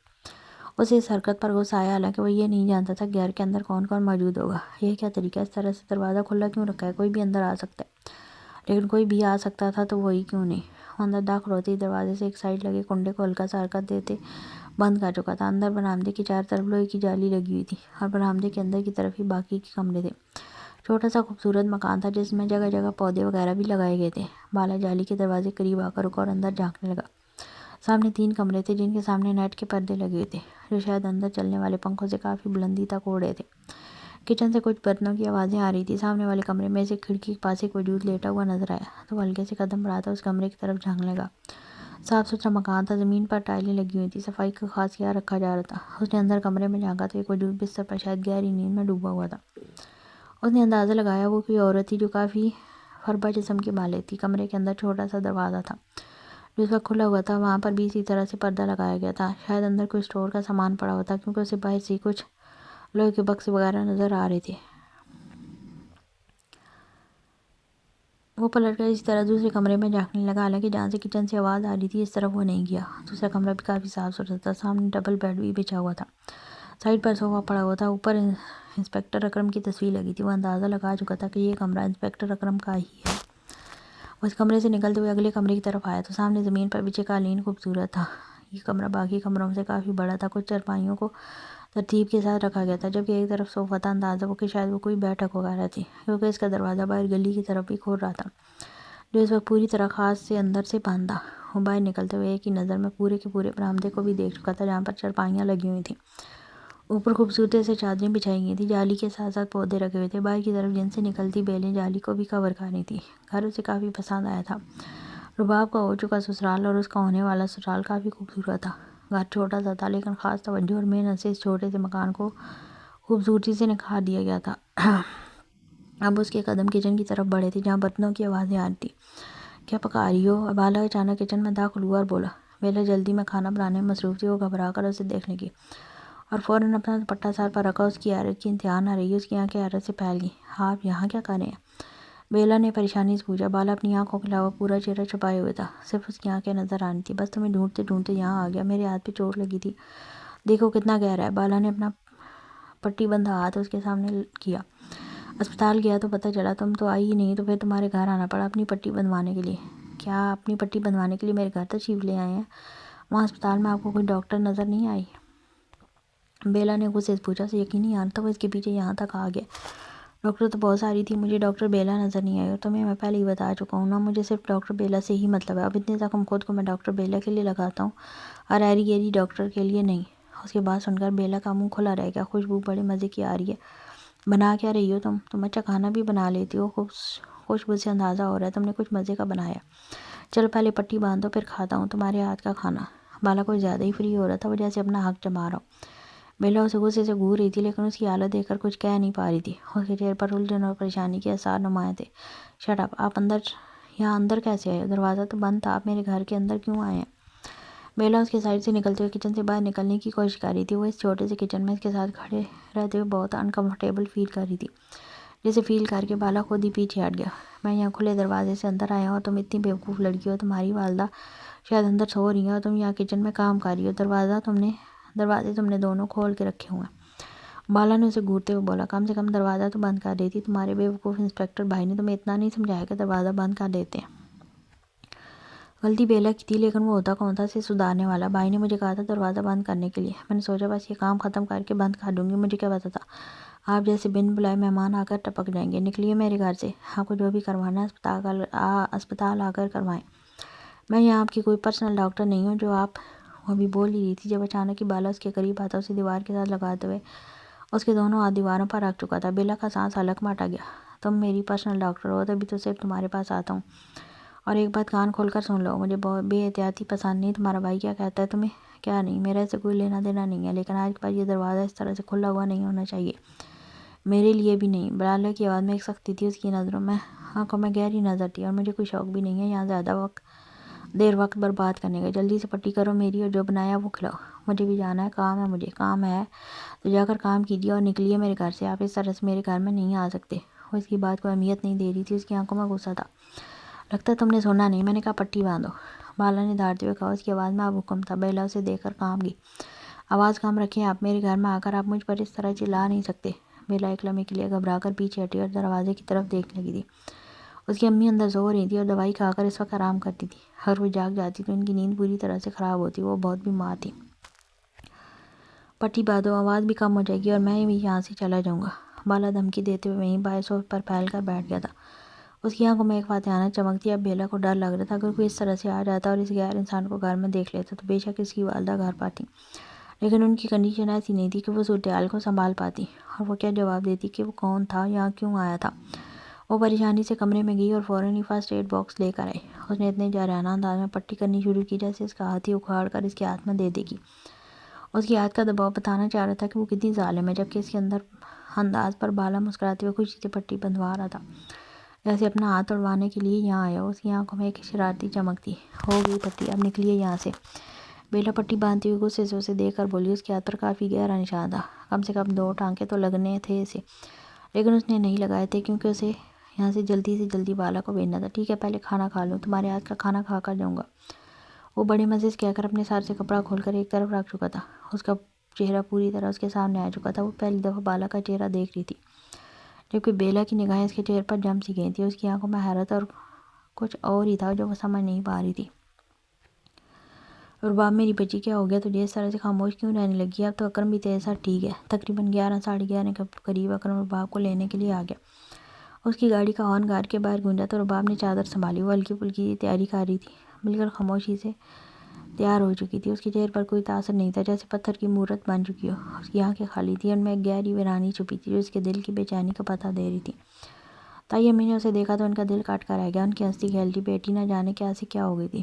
وہ پریشانی سے رباب کے قریب آئیں اور اس کا ہاتھ تھام لیا۔ رباب کیا ہو گیا تجھے؟ اب تو تجھے خوش ہونا چاہیے نا، اکرم تیرے ساتھ ٹھیک ہو گیا ہے، اور اکرم کے میرے ساتھ ٹھیک ہونے میں اور سب کچھ ٹھیک ہونے میں بہت فرق ہے امی۔ خیر میں جا رہی ہوں۔ رباب نے ایک لمبی ٹھنڈی سانس لی اور بے تاثر لہجے میں جواب دیا۔ اس کی آواز میں ایک گہرا سناٹا تھا، جیسے اس کے اندر سب کچھ ٹوٹ پھوٹ گیا ہو۔ اسے باہر سے گاڑی کے ہارن کی آواز دوبارہ سنائی دی، جو اب زیادہ تیز اور بے صبر تھی۔ وہ مزید کوئی بات کیے بغیر خاموشی سے خود پر چادر اوڑھتی باہر نکل گئی۔ اس کے قدموں میں کوئی تیزی نہیں تھی، کوئی خوشی نہیں تھی، بس ایک بے حسی کیفیت۔ تائی امی اسے دیکھتے رہ گئی، ان کی آنکھوں میں آنسو تیرنے لگے۔ ان کا دل اس سوچ سے دہل رہا تھا کہ ایک شخص کی محبت نے، اور پھر وہ شخص بھی جو اس کا محرم تھا، ان کی بیٹی کو کس حال پر پہنچا دیا ہے۔ رباب کی یہ خاموشی اور آنکھوں کی ویرانی انہیں اندر تک لرزا رہی تھی۔ وہ جانتی تھی کہ ان کی بیٹی اب وہ نہیں رہی جو پہلے تھی۔ وہ بس بے بسی سے اسے جاتے دیکھتی رہ گئی۔ پھر پتہ آپ کو جمرو بھیا ڈاکو جی نے میری چاچی کے بال کاٹ دیے، ان کو گنجا نہیں کیا۔ پھر گنجی تو وہ بہت ہی بری لگتی نا، لیکن کٹے ہوئے بالوں کے ساتھ وہ ایسی فنی لگ رہی تھی، میری تو ہنسی نہیں رک رہی تھی۔ آپ کو پتہ ہے جب مرغی پانی سے ناکا نکلتی ہے اور ایسے پھڑپھڑاتی ہے نا، تو اس کی جو لک ہوتی ہے نا، بالکل سیم ٹو سیم میری چاچی ویسی لگ رہی تھی۔ دعا میں ایکسائٹیڈ ہو کر جمرو کو بتا رہی تھی، جب کہ جمرو اس کی باتیں سن کر ہنس رہا تھا۔ وہ دونوں ندی کے پاس بیٹھے ہوئے تھے۔ جمرو پرسوں محفل میں شریک نہیں ہوا تھا، کیونکہ وہ کافی زیادہ درد تھا، اور وہ پھر نہیں چاہتا تھا کہ اس کی وجہ سے کسی اور کی خوشی کم ہو۔ وہ جانتا تھا جب سے سردار کی زندگی میں یہ پیاری سی لڑکی ہے، سردار جشن مناتا رہے گا اور وہ ہر جشن میں اس کا ساتھی رہے گا، تو اسے کوئی فکر نہیں تھی کہ وہ اس جشن میں شامل نہیں ہوا۔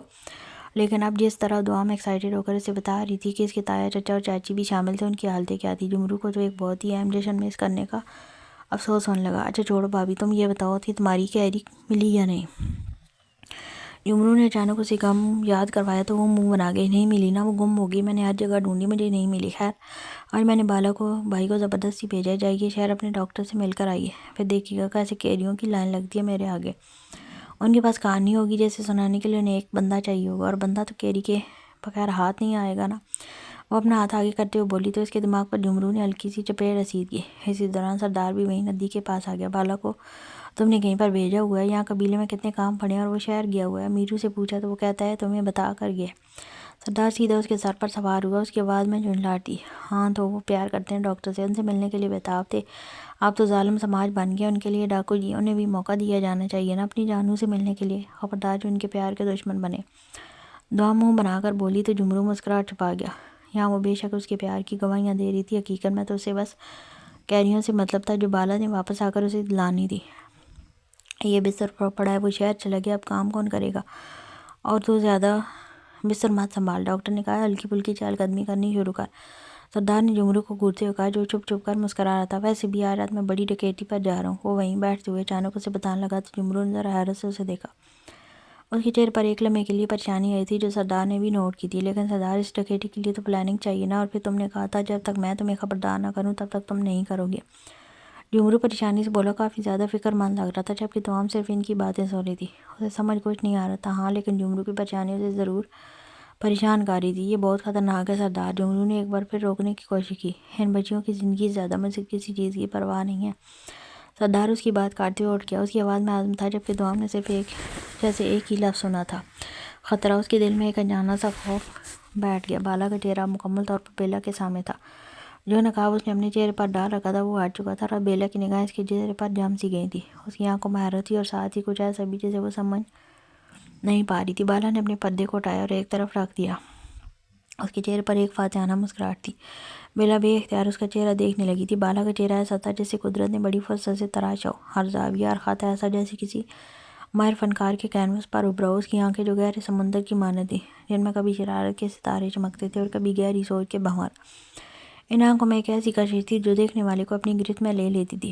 وہ محض خوبصورت نہیں تھی، بلکہ بے پناہ ذہانت اور ایک پوشیدہ طاقت کا عکس بھی تھی۔ ان کی گہرائی میں ایک غیر روایتی شخصیت چھپی تھی، ایک ایسا شخص جو اپنی مرضی کا مالک تھا اور جسے عام دنیا کے اصول و ضوابط کی پرواہ نہیں تھی۔ اس کے چہرے پر ہمیشہ ایک خاموش سی مسکراہٹ کھیلتی رہتی تھی جو اس کے پرکشش شخصیت کو مزید بڑھاوا دیتی تھی۔ یہ مسکراہٹ کبھی معصومانہ شرارت کی عکاسی کرتی اور کبھی ایک پوشیدہ راز کی، جیسے وہ کسی ایسی بات سے واقف ہو جو عام انسانوں کی سمجھ سے بالا ہو۔ اس کے بال جو سیاہ گناہوں کی مانند تھے، بکھرے ہوئے بھی ایک خاص ترتیب رکھتے تھے، اس کے وحشیانہ حسن کو مزید ابھارتے تھے۔ ان بالوں کے نیچے چھپا اس کا چہرہ کسی یونانی دیوتا سے کم نہ تھا۔ اس کی ناک کی نوک در ساکھ خوبصورت سے ہونٹ جو کبھی طنز سے مسکراتے تو کبھی ان کے حسن کو دیکھ ہلکے سے کانپ اٹھتے، اور اس کے گالوں کی ہڈیاں جو اس کے مردانہ وجاہت کو مزید نمایاں کرتی تھی۔ سب کچھ ایک مکمل ہم آہنگی میں تھا۔ اس کی جسامت کسی دیو قامت پہلوان جیسی نہیں تھی، بلکہ ایک چست اور لچکدار شکاری کی طرح تھی۔ اس کا قد لمبا تھا، لیکن اس کی چال میں ایک خاص قسم کی رونیت تھی، ایک ایسا خود اعتمادی جو اس کے ڈاکو ہونے کی غمازی کرتی تھی۔ وہ اپنی ہر حرکت میں نفاست اور بے پرواہی کا حسین امتزاج رکھتا تھا۔ جب وہ چلتا تھا تو لگتا تھا جیسے ہوا میں تیر رہا ہو۔ ہر قدم میں ایک خاص ردم تھا۔ بالا کی شخصیت صرف اس کی ظاہری خوبصورتی تک محدود نہیں تھی، وہ ایک پڑھا لکھا ڈاکو تھا، ایک ایسا تضاد جو اسے منفرد بناتا تھا۔ اس کی ذہانت اس کی آنکھوں سے جھلکتی تھی، وہ حالات کو فوراً بھانپ لیتا تھا، اور اس کی باتوں میں خاص ذہانت اور حاضر جوابی ہوتی تھی۔ وہ عام ڈاکوؤں کی طرح صرف طاقت پر یقین نہیں رکھتا تھا، بلکہ عقل اور حکمت کو بھی استعمال کرتا تھا۔ اس کی گفتگو میں کبھی کبھی شاعرانہ انداز بھی نمایاں ہوتا، جو یہ ظاہر کرتا تھا کہ اس کے اندر ایک احساس دل بھی موجود ہے، لیکن شاید صرف بیلا کے لیے اس کا مزاج ایک کھلتی دھوپ اور جھونک کا مزاج تھا۔ کبھی وہ شدید غصے میں ہوتا تو کبھی معصوم شرارتوں میں مگن، کبھی اس کے لہجے میں سختی تو کبھی اس کی عشق کی نرمی۔ وہ بے باک تھا، کسی سے ڈرتا نہیں تھا اور اپنی بات منوانے کا ہنر خوب جانتا تھا۔ اس کے اندر ایک جنونی عاشق بھی چھپا تھا جو اپنی محبت کے لیے کسی بھی حد تک جا سکتا تھا۔ وہ بیلا کے لیے اسپتال آیا تھا، اس کے پیچھے اس کے گھر تک پہنچ گیا، یہ سب اس کی اسی جنونی فطرت کا حصہ تھا۔ بالا ایک ایسا ڈاکو تھا جس کا اپنا اصول تھا، ایک ایسا شخص جو اپنی مرضی پر جیتا تھا اور کسی بھی دنیاوی قاعدے سے بالا تھا۔ اس کی شخصیت میں ایک جنگلی خوبصورتی تھی جسے عام انسانوں سے ممتاز کرتی تھی۔ وہ صرف ایک ڈاکو نہیں بلکہ خوبصورتی، ذہانت، شرارت اور بے پناہ خود اعتمادی کا ایسا پیکر تھا جو کسی کو بھی اپنا دیوانہ بنا سکتا تھا۔ اس کا انداز ایسا تھا کہ دیکھنے والا خود بخود اس کی طرف کھینچا چلا جاتا تھا۔ وہ دلوں کو جیتنا بھی جانتا تھا اور دہشت پھیلانا بھی۔ اس کی موجودگی ذی محفل کو چار چاند لگا دیتی تھی، اور اس کا وجود ایک ایسا معمہ تھا جسے سلجھانا ہر کسی کے بس کی بات نہیں تھی۔ وہ ڈاکٹر بیلا کے لیے اپنے زخموں کی پرواہ کیے بغیر چلا آیا تھا، یہ دکھانے کے لیے کہ وہ اس کے لیے کتنی اہم ہے۔ اس کے چہرے پر ہلکی سی مسکراہٹ تھی جب بیلا نے اسے دیکھا، اور اس مسکراہٹ میں ایک فتح مندی کا احساس تھا۔ رباب بھی خاموشی سے آ کر گاڑی میں بیٹھ گیا۔ اکرم نے ایک نظر اسے دیکھا، آج وہ سلام کرنے کی زحمت بھی نہیں کر رہی تھی۔ اکرم بنا کچھ بولے گاڑی سٹارٹ کر گیا۔ میرے گھر میں زیادہ کوئی نہیں ہے، صرف میری ماں اور بہن ہے۔ میری بہن تم سے ملنے کے لیے بہت ایکسائٹیڈ ہے۔ تمہیں بتاؤں، اس کے ہاتھ کی بریانی بہت ہی مزے کی ہے، آج وہ تمہارے لیے اسپیشل بنا رہی ہے۔ تم کچھ بول نہیں رہی۔ وہ اتنا نارمل ہو کر بات کر رہا تھا جیسے کچھ ہوا ہی نہ ہو۔ وہ کافی دیر سے رباب کی اداسی اور خاموشی محسوس کر رہا تھا۔ اب آخر اپنی باتیں روکتے ہوئے اس سے پوچھنے لگا، کیا بولوں؟ بتا دیجیے، مجھے پتہ نہیں ہے آپ کو میری کون سی بات بری لگ جائے اور پھر آپ رخصتی سے انکار کروا کر میرے گھر والوں کو اذیت دیں۔ رباب اچانک بولی تو اکرم کو جیسے چپ سی لگی تھی۔ وہ جانتا تھا پچھلے دنوں اس نے اس کی فیملی کو بہت بلیک میل کیا تھا، بات بات پر رخصتی نہ کرنے کی دھمکی۔ وہ بے شک اس اپنے مقصد کے لیے دے رہا تھا، لیکن یہ ساری باتیں یقیناً رباب کو تو اذیت دے رہی تھی نا۔ رباب، میں نے اس کیس کو سر پر سوار کر لیا تھا اور کچھ نہیں۔ میں جانتا ہوں میں نے تمہارے ساتھ زیادتی کی ہے، اور جہاں تک تمہارے نکاح کی شرط ہے تو نکاح یوں ہی نہیں ہوتا۔ یہ بات میں بھی جانتا ہوں کہ کہیں نہ کہیں اس چیز میں اللہ پاک کی رضامندی شامل ہوتی ہے، کیونکہ یہ اس کا سب سے پسندیدہ کام ہے۔ میں نے اس نکاح کو اپنے مطلب کے لیے استعمال کیا، جو کہ یقیناً ایک بہت ہی غلط حرکت تھی، لیکن اکرم نے ایک لمحے کے لیے توقف کیا۔ میں اب سب کچھ ٹھیک کرنا چاہتا ہوں۔ وہ نرمی سے اسے دیکھتے ہوئے بولا، اور سب کچھ ٹھیک کیسے ہوگا؟ میری رخصتی کروا کر؟ رباب اسے دیکھتے ہوئے پوچھنے لگی تو اکرم نے کندھے اچکائے تھے۔ یقیناً رخصتی ہمارے تعلق میں بہتری لا سکتی ہے۔ چلیں، یہ فیصلہ بھی آپ نے ہی کر لیا۔ اگر آپ کو ایسا لگتا ہے کہ رخصتی تعلق کو بہتر بنا سکتی ہے تو ٹھیک ہے، کروا لیجیے رخصتی۔ اس کے لہجے میں طنز اور مایوسی دونوں تھی۔ کیوں، کیا تمہیں ایسا نہیں لگتا؟ وہ اس کی آواز میں چبھی بے بسی اور آنکھوں کی ویرانی دیکھ کر رلا رہا تھا۔ ایسا لگ رہا تھا جیسے وہ اس کے ساتھ رخصتی چاہتی ہی نہیں ہے۔ یقین کریں اکرم صاحب، اگر میں اپنے ماں باپ کے ہاتھوں بے بس نہیں ہوتی تو آپ کے ہاتھ کی کٹ پتلی کبھی نہیں بنتی۔ محبت کی اس درجہ توہین پر میں آپ کے ساتھ رخصتی لینے کے بجائے طلاق لینا اپنے لیے بہتر سمجھتی، لیکن میں ایسا بھی نہیں کر سکتی کیونکہ میرے باپ آپ کے آگے بے بس ہیں۔ میرے خاندان والوں کی میرے علاوہ اور بھی بیٹیاں ہیں، اور وہ میری طلاق کروا کر اپنے لیے کوئی مصیبت کھڑی نہیں کرنا چاہتے۔ رباب نے اپنے دل کا سارا درد کھول کر رکھ دیا۔ رباب، میں جانتا ہوں تم ان سب چیزوں سے بہت دل برداشت ہو گئی ہو۔ تمہارا دل تو کیا، میں سمجھ سکتا ہوں میں نے تمہیں تکلیف پہنچائی ہے، لیکن میں یقین سے کہہ سکتا ہوں سب کچھ ٹھیک ہو جائے گا، میں تمہیں ان سب معاملات میں کبھی بھی شامل نہیں کروں گا، میں تمہارے ساتھ ایک نئی زندگی کی شروعات کرنا چاہتا ہوں۔ ویسے دیکھتے ہوئے بولا، سفر تیزی سے گزر رہا تھا، جبکہ رباب کی طرف سے مسلسل خاموشی نے اسے پریشان کر دیا تھا۔ اس کی بے حسی اکرم کے دل میں ہلکی سی چبھن پیدا کر رہی تھی۔ ڈاکٹر بیلا، میں جانتا ہوں میں بے تحاشا خوبصورتی کا مالک ہوں، لیکن مجھے خوشی ہوگی میری خوبصورتی کو اگنور کرتے ہوئے تو مجھے کھانا دے دو، بالا نے ایک شرارتی مسکراہٹ کے ساتھ کہا۔ بیلا کی نگاہیں ابھی تک اس کے چہرے پر جمی تھیں۔ وہ خود بھی حیران تھی کہ اتنی دیر تک وہ اسے کیوں دیکھتی رہی، اتنا بھی کوئی حسین نہیں تھا وہ، لیکن اس کے چہرے میں کچھ تو ایسا تھا جو اسے اپنی طرف کھینچ رہا تھا۔ میں ناشتہ بھی نہیں کر کے آیا تمہارے چکر میں، اور اب تمہاری معلومات لینے کے چکر میں نے دوپہر کا کھانا بھی گول کر دیا، جلدی کرو بھوک لگ رہی ہے مجھے، یا پھر سارا دن یوں ہی کھڑے میری شکل دیکھتی رہو گی۔ بالا کے لہجے میں ہلکی سی سختی تھی، جیسے وہ بیلا کی حالت کا مذاق اڑا رہا ہو۔ کیا اسے اپنی پرسنالٹی پر ضرورت سے زیادہ ہی یقین ہو؟ میں تمہیں پورا موقع دوں گا یہ شکل ساری زندگی نہارنے کا، لیکن اگر تم نہیں چاہتی کہ تمہارا بھائی اچانک سے ٹپک پڑے تو جلدی کرو، مجھے بھوک لگ رہی ہے، وہ حکم دیتے ہوئے بولا تو بیلا جیسے ہوش کی دنیا میں واپس آ رہی تھی۔ اس کی نگاہیں اس کے چہرے سے ہٹ گئیں، وہ فوراً کچن کی طرف چلی گئی۔ حالانکہ اس کا اسے کھانا کھلانے کا کوئی ارادہ نہیں تھا، لیکن جانے اس کی شخصیت میں ایسا کیا تھا کہ وہ اس کے سیر میں جکڑتی جا رہی تھی۔ اس کی ہر بات میں ایک ایسی کشش تھی جو اسے مجبور کر رہی تھی۔ اس نے جلدی سے پانی پلیٹ میں ڈالی اور واپس لاتے ہوئے پانی کا گلاس بھی بھر کر لائی۔ جلدی ٹھونسے اور نکلیے یہاں سے، آج کے بعد میرے گھر پر مت آئیے گا، اس طرح کی مہمان نوازی مجھے ہرگز پسند نہیں ہے۔ وہ غصے سے کہتی کمرے کی طرف جھانک رہی تھی جہاں اس کی امی ابھی گہری نیند میں سو رہی تھی۔ اسے خوف تھا کہیں وہ جاگ نہ جائے، ایسی مہمان نوازی تو اب چلتی ہی رہے گی۔ بالا نے اطمینان سے جواب دیا، بریانی اچھی بنائی ہے، اس نے چمچ بھر کر کھاتے ہوئے مزے سے کہا، جب اچانک اندر سے آواز آئی، بالی کس سے باتیں کر رہی ہے؟ اندر سے اس کی ماں کی آواز سنائی دی۔ بیلا کا نک نیم سن کر بالا کے لبوں پر بے اختیار ایک خوبصورت مسکراہٹ پڑی۔ وہ بالا اور وہ اس کی بالی، وہ امی کچھ نہیں، وہ پڑوس کا بچہ آیا تھا، شاید بھائی نے بھیجا ہے، سلاد وغیرہ کا سامان۔ بیلا گھبرا کر اس کے قریب سے اندر کی طرف جاتے ہوئے جھوٹ بول گئی، تھوڑی دیر پہلے محلے کا ایک بچہ اسے سلاد کا کچھ سامان دے گیا تھا۔ اس کے ذہن میں فی الوقت وہی بات آئی، جبکہ اس کے جھوٹ بولنے پر بالا کندھے اٹھا کر ایسے کھانے میں مصروف ہوا جیسے زندگی میں کبھی کھانا ہی نہ ملا ہو۔ وہ ماں کے دروازے کے قریب کھڑی کبھی بالا کو دیکھ رہی تھی تو کبھی اپنی ماں کی طرف۔ اس کے چہرے پر پریشانی کے آثار نمایاں تھے، جبکہ بالا مزے سے کھانا کھا کر پلیٹ ایک طرف رکھتا پانی کا گلاس پی کر اپنا کرتا ٹھیک کرتے ہوئے اٹھ کھڑا ہوا۔ مزہ آ گیا، اس طرح کے کھانے کا تو اپنا ہی مزہ ہے۔ وہ باہر کی طرف جانے لگا تو بیلا تیزی سے اس کے پیچھے پیچھے آئی، دروازہ بند کرنے کے لیے۔ یہ آدمی تھوڑی دیر میں سے بکھلا کر رکھا تھا، اگر کسی کو پتہ چل جاتا کہ اس طرح دن دہاڑے ایک ڈاکو نہ صرف اسے پٹی بندھوا کر گیا بلکہ اس کا کھانا بھی کھا کر گیا تو بہت رسوائی ہوتی۔ بے شک وہ ایک پڑھی لکھی خود مختار لڑکی تھی، خود ڈاکٹر بن رہی تھی، لیکن ایسے معاملات میں لڑکی کی عزت کیا تھی وہ بہت اچھی طریقے سے سمجھتی تھی۔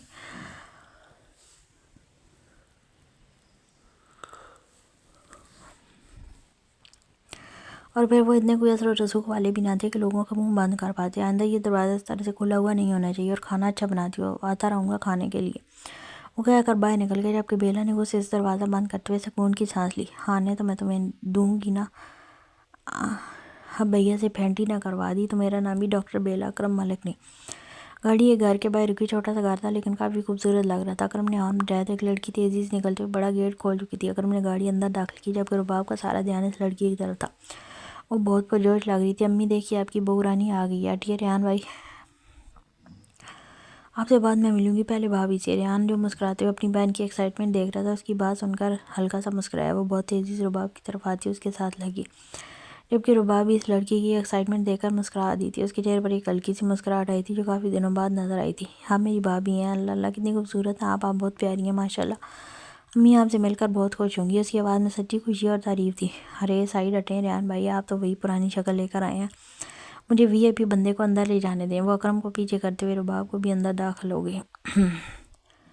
رباب اس کا نام سن کر ذرا حیران ہوئی تھی، ویسے ریحان کیوں کہہ رہی تھی، اس کا نام تو اکرم تھا، لیکن یہ نام اس نے سن رکھا تھا شاید نکاح کے وقت۔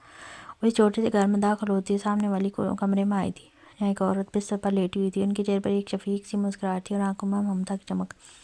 امی دیکھیے آپ کی بہو رانی آ گئی ہے، وہ اس عورت کی طرف بڑھتے ہوئے کہنے لگی، جس کے چہرے پر ایک شفیق سی مسکراہٹ تھی۔ انہوں نے دونوں ہاتھ اٹھا کر رباب کے سر پر رکھے جیسے اسے دعائیں دے رہی ہوں، اور رباب ان کی اپاہج حالت دیکھ کر خود ہی آگے بڑھتے ہوئے ان سے ملنے لگی تھی۔ اسے ہرگز اندازہ نہیں تھا کہ اکرم کی ماں اس قدر بیمار ہوں گی۔ رباب ابھی یہ ہماری امی ہے، ہمارے والد کا بچپن میں انتقال ہو گیا تھا، 3 سال پہلے امی کو فالج کا اٹیک ہوا، اس کے بعد وہ چلنے پھرنے سے معذور ہیں، لیکن ان کا سایہ ہی ہمارے لیے سب کچھ ہے۔ بیلا نے رباب کو اپنی والدہ کے بارے میں تفصیل سے بتایا، اس کی آواز میں احترام اور محبت تھا۔ میں کھانا لگاتی ہوں، میں نے بہت مزے کی بریانی بنائی ہے، آپ بھی میری فین ہو جائیں گی اپنے شوہر کی طرح۔ اوہ سوری، میں تو آپ کو اپنا نام ہی بتانا بھول گئی، میرا نام بیلا ہے، ڈاکٹر بیلا، فیوچر کی بہت بڑی ڈاکٹر، آپ کی نند۔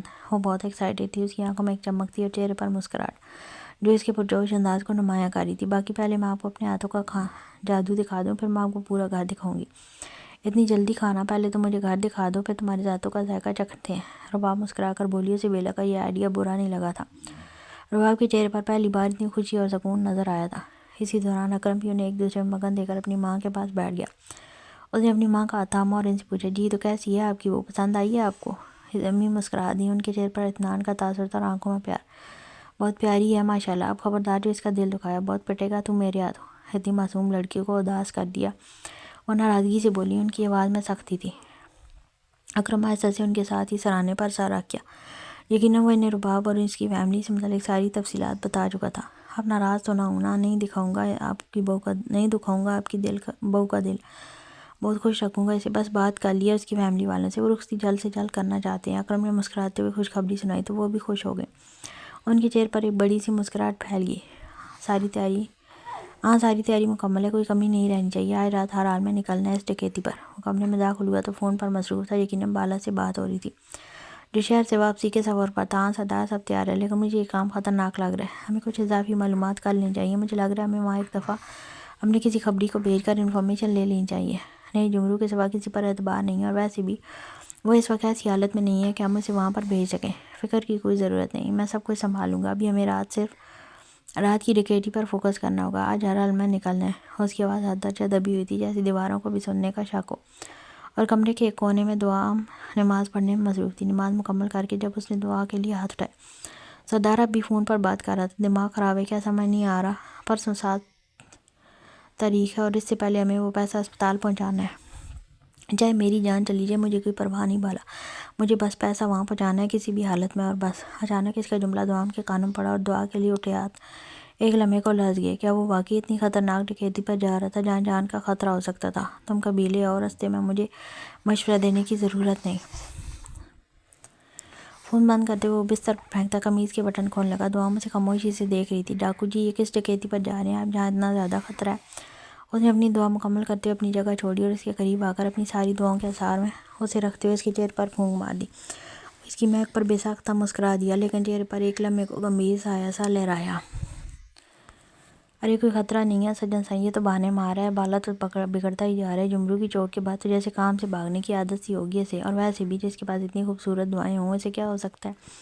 وہ مسکراتے ہوئے اس کی کمر میں بائیں ڈال کر اسے اپنے قریب لے آیا اور ساتھ اس کی گردن پر پیار سے چوم ڈالا۔ مجھ سے جھوٹ مت بولیں، آپ مت جائیں وہاں، اگر آپ کو کچھ ہو گیا تو میرا کیا ہوگا؟ میں نہیں جانے دوں گی آپ کو اس ڈکیتی پر۔ وہ اس کی سینے سے لپٹتے ہوئے ضدی لہجے میں بولی۔ سردار نے نرمی سے اس کے چہرے پر بوسہ دیا، جیسے تسلی دے رہا ہو، میری جان کے ٹوٹے جھوٹ بولتے ہیں، کوئی خطرہ نہیں ہے، ہاں لیکن ڈکیتی ضروری ہے، وہ بھی پرسوں سے پہلے۔ اس نے اس کے بالوں میں ہاتھ پھیرا، آہستہ سے انہیں کھولنے لگا، لیکن دوام کو اس کی مسکراہٹ پھیکی سی لگی، جیسے وہ کچھ چھپا رہا ہو، کوئی بات، کوئی اندیشہ جو شاید وہ دوام سے نہیں کہہ سکا۔ رات کی تاریکی گہری ہو چکی تھی، سردار ڈکیتی کے لیے جانے کی تیاری کر رہا تھا۔ اس نے اپنے ہتھیار سنبھالے اور وہ خاص لباس پہنا جو اس کے کام کا حصہ تھا۔ دوام حیرت سے اسے دیکھ رہی تھی، اس کے دل میں ایک انجانی سی گھبراہٹ ہونے لگی، یہ سوچ کر کہ وہ جا رہا ہے وہاں خطرہ ہے۔ آپ مت جائیں نا، دوام اس کی رستے میں آ کر بولی، اس کے آواز میں التجا تھی۔ میرے سجن سائی، میں 1-2 گھنٹے تک واپس آ جاؤں گا، تم پریشان مت ہو، میں بالکل دیر نہیں لگاؤں گا۔ سردار نے نرمی سے اس کا ماتھا چوما، اس کے چہرے پر اطمینان لانے کی کوشش کی اور پھر اپنا چہرہ کپڑے میں چھپانے لگا۔ نہیں، مجھے گھبراہٹ ہو رہی ہے، بالا بھائی ابھی فون پر کہہ رہے تھے خطرہ ہے، ادھر جمرو بھیا بھی کہہ رہے تھے خطرہ ہے، آپ یہ خطرناک کام کیوں کرنے جا رہے ہیں؟ اس کی آواز میں خوف نمایاں تھے۔ کیونکہ یہ کام بہت ضروری ہے، میرا سونا مکڑا، اب مجھے یہ کرنا ہوگا، تم اپنا خیال رکھنا، کوئی خطرہ نہیں ہے، وہ بس یوں ہی گھبرا رہے ہیں۔ سردار نے اسے تسلی دی، حالانکہ اس کی اپنی آنکھوں میں ایک عزم تھا۔ وہ پہلے بھی تو آپ کے ساتھ جاتے تھے نا، انہوں نے آج تک ایسا نہیں بولا کہ کوئی خطرہ ہے، تو پھر اب کیوں بولا خطرہ ہے؟ تبھی تو وہ کہہ رہے ہیں نا۔ دوام کی معصوم گھبراہٹ پر سردار مسکرایا۔ اس نے اپنا چہرہ پردے سے پیچھے کیا اور اس کے لبوں پر جھک گیا۔ اس کا بکلا دینے والا انداز دوام کو پاگل کر گیا۔ وہ بے قراری سے اس کے پورے چہرے کو چومنے لگا، جبکہ دوام ذرا سا گھبرائی، اس کے دل کی دھڑکن تیز ہوگی۔ اپنا خیال رکھنا، واپس آ کر میں اپنی طلب پوری کروں گا۔ وہ جاتے جیسے اسے اس نم اٹھا گیا کہ وہ اسے مزید روک نہ پائی۔ سردار ایک لمحے کے لیے بھی نہیں رکا اور دروازے سے باہر نکل گیا۔ دوام اسے جاتا دیکھتی رہی، اس کی آنکھوں میں آنسو آ گئے تھے، وہ نہیں چاہتی تھی وہ جائے، اسے عجیب سی گھبراہٹ ہو رہی تھی۔ اگر بالا اور جمرو دونوں کہہ رہے تھے کہ یہ کام خطرناک ہے تو مطلب صاف تھا وہ کام خطرناک تھا۔ رباب کے لیے آج کا دن کافی اچھا گزرا تھا، اسے بیلا کے ہاتھ کی بنی بریانی بھی بہت پسند آئی تھی۔ چھوٹا سا گھر جہاں وہ رباب کو لے کر گیا تھا اسے بہت بھایا تھا۔ اکرم اتنی بڑی پوسٹ پر ہونے کے باوجود بھی ایک کام سے گھر میں رہتا تھا، حالانکہ انہیں سرکار کی طرف سے بھی گھر ملا ہوا تھا۔ اگر وہ چاہتا تو وہاں رہ سکتا، لیکن اس کا ماننا کہ ایسے گھر میں رہ کر وہ کیا کرے گا جہاں سب کچھ اس کی پوسٹ پر ڈیپینڈ کرتا ہے۔ اسے اپنا گھر پسند تھا جو اس کے باپ نے بنایا تھا اور اس کی ماں نے سنوارا تھا۔ اس نے اپنا بچپن اسی گھر میں گزارا تھا، یہیں سے وہ اپنی بہن کو رخصت کرنا چاہتا تھا اور یہیں پر وہ اپنی دلہن لانا چاہتا تھا۔ اس کے سارے جذبات اس کے اپنے گھر سے جڑے ہوئے تھے۔ وہ کسی سرکاری گھر میں اتنا کمفرٹیبل نہیں ہو سکتا تھا، یہاں سے کوئی اسے نکال نہیں سکتا تھا۔ اسے اپنی زندگی کا سب سے خوبصورت وقت یہاں گزارا تھا اور وہ یہیں پر اپنا بڑا بڑھاپا دیکھنا چاہتا تھا، اور وہ اپنی ساری زندگی اسی گھر میں گزارنا چاہتا تھا۔ اور یقیناً رباب نے بھی اسی گھر میں رخصت ہو کر آنا تھا، اور رباب کو یہ گھر بہت پسند آیا تھا۔ اگر وہ چاہتا تو وہ اپنی ماں اور بہن کو گاؤں میں رکھ سکتا تھا جہاں وہ خود رہتا تھا، لیکن وہ ایسا چاہتا ہی نہیں تھا۔ وہ اپنی نوکری کی وجہ سے اپنی ماں بہن کی زندگی بالکل ڈسٹرب نہیں کرنا چاہتا تھا، حالانکہ یہاں اس کا ہفتے میں ایک ہی دفعہ آنا جانا ممکن ہو پاتا تھا۔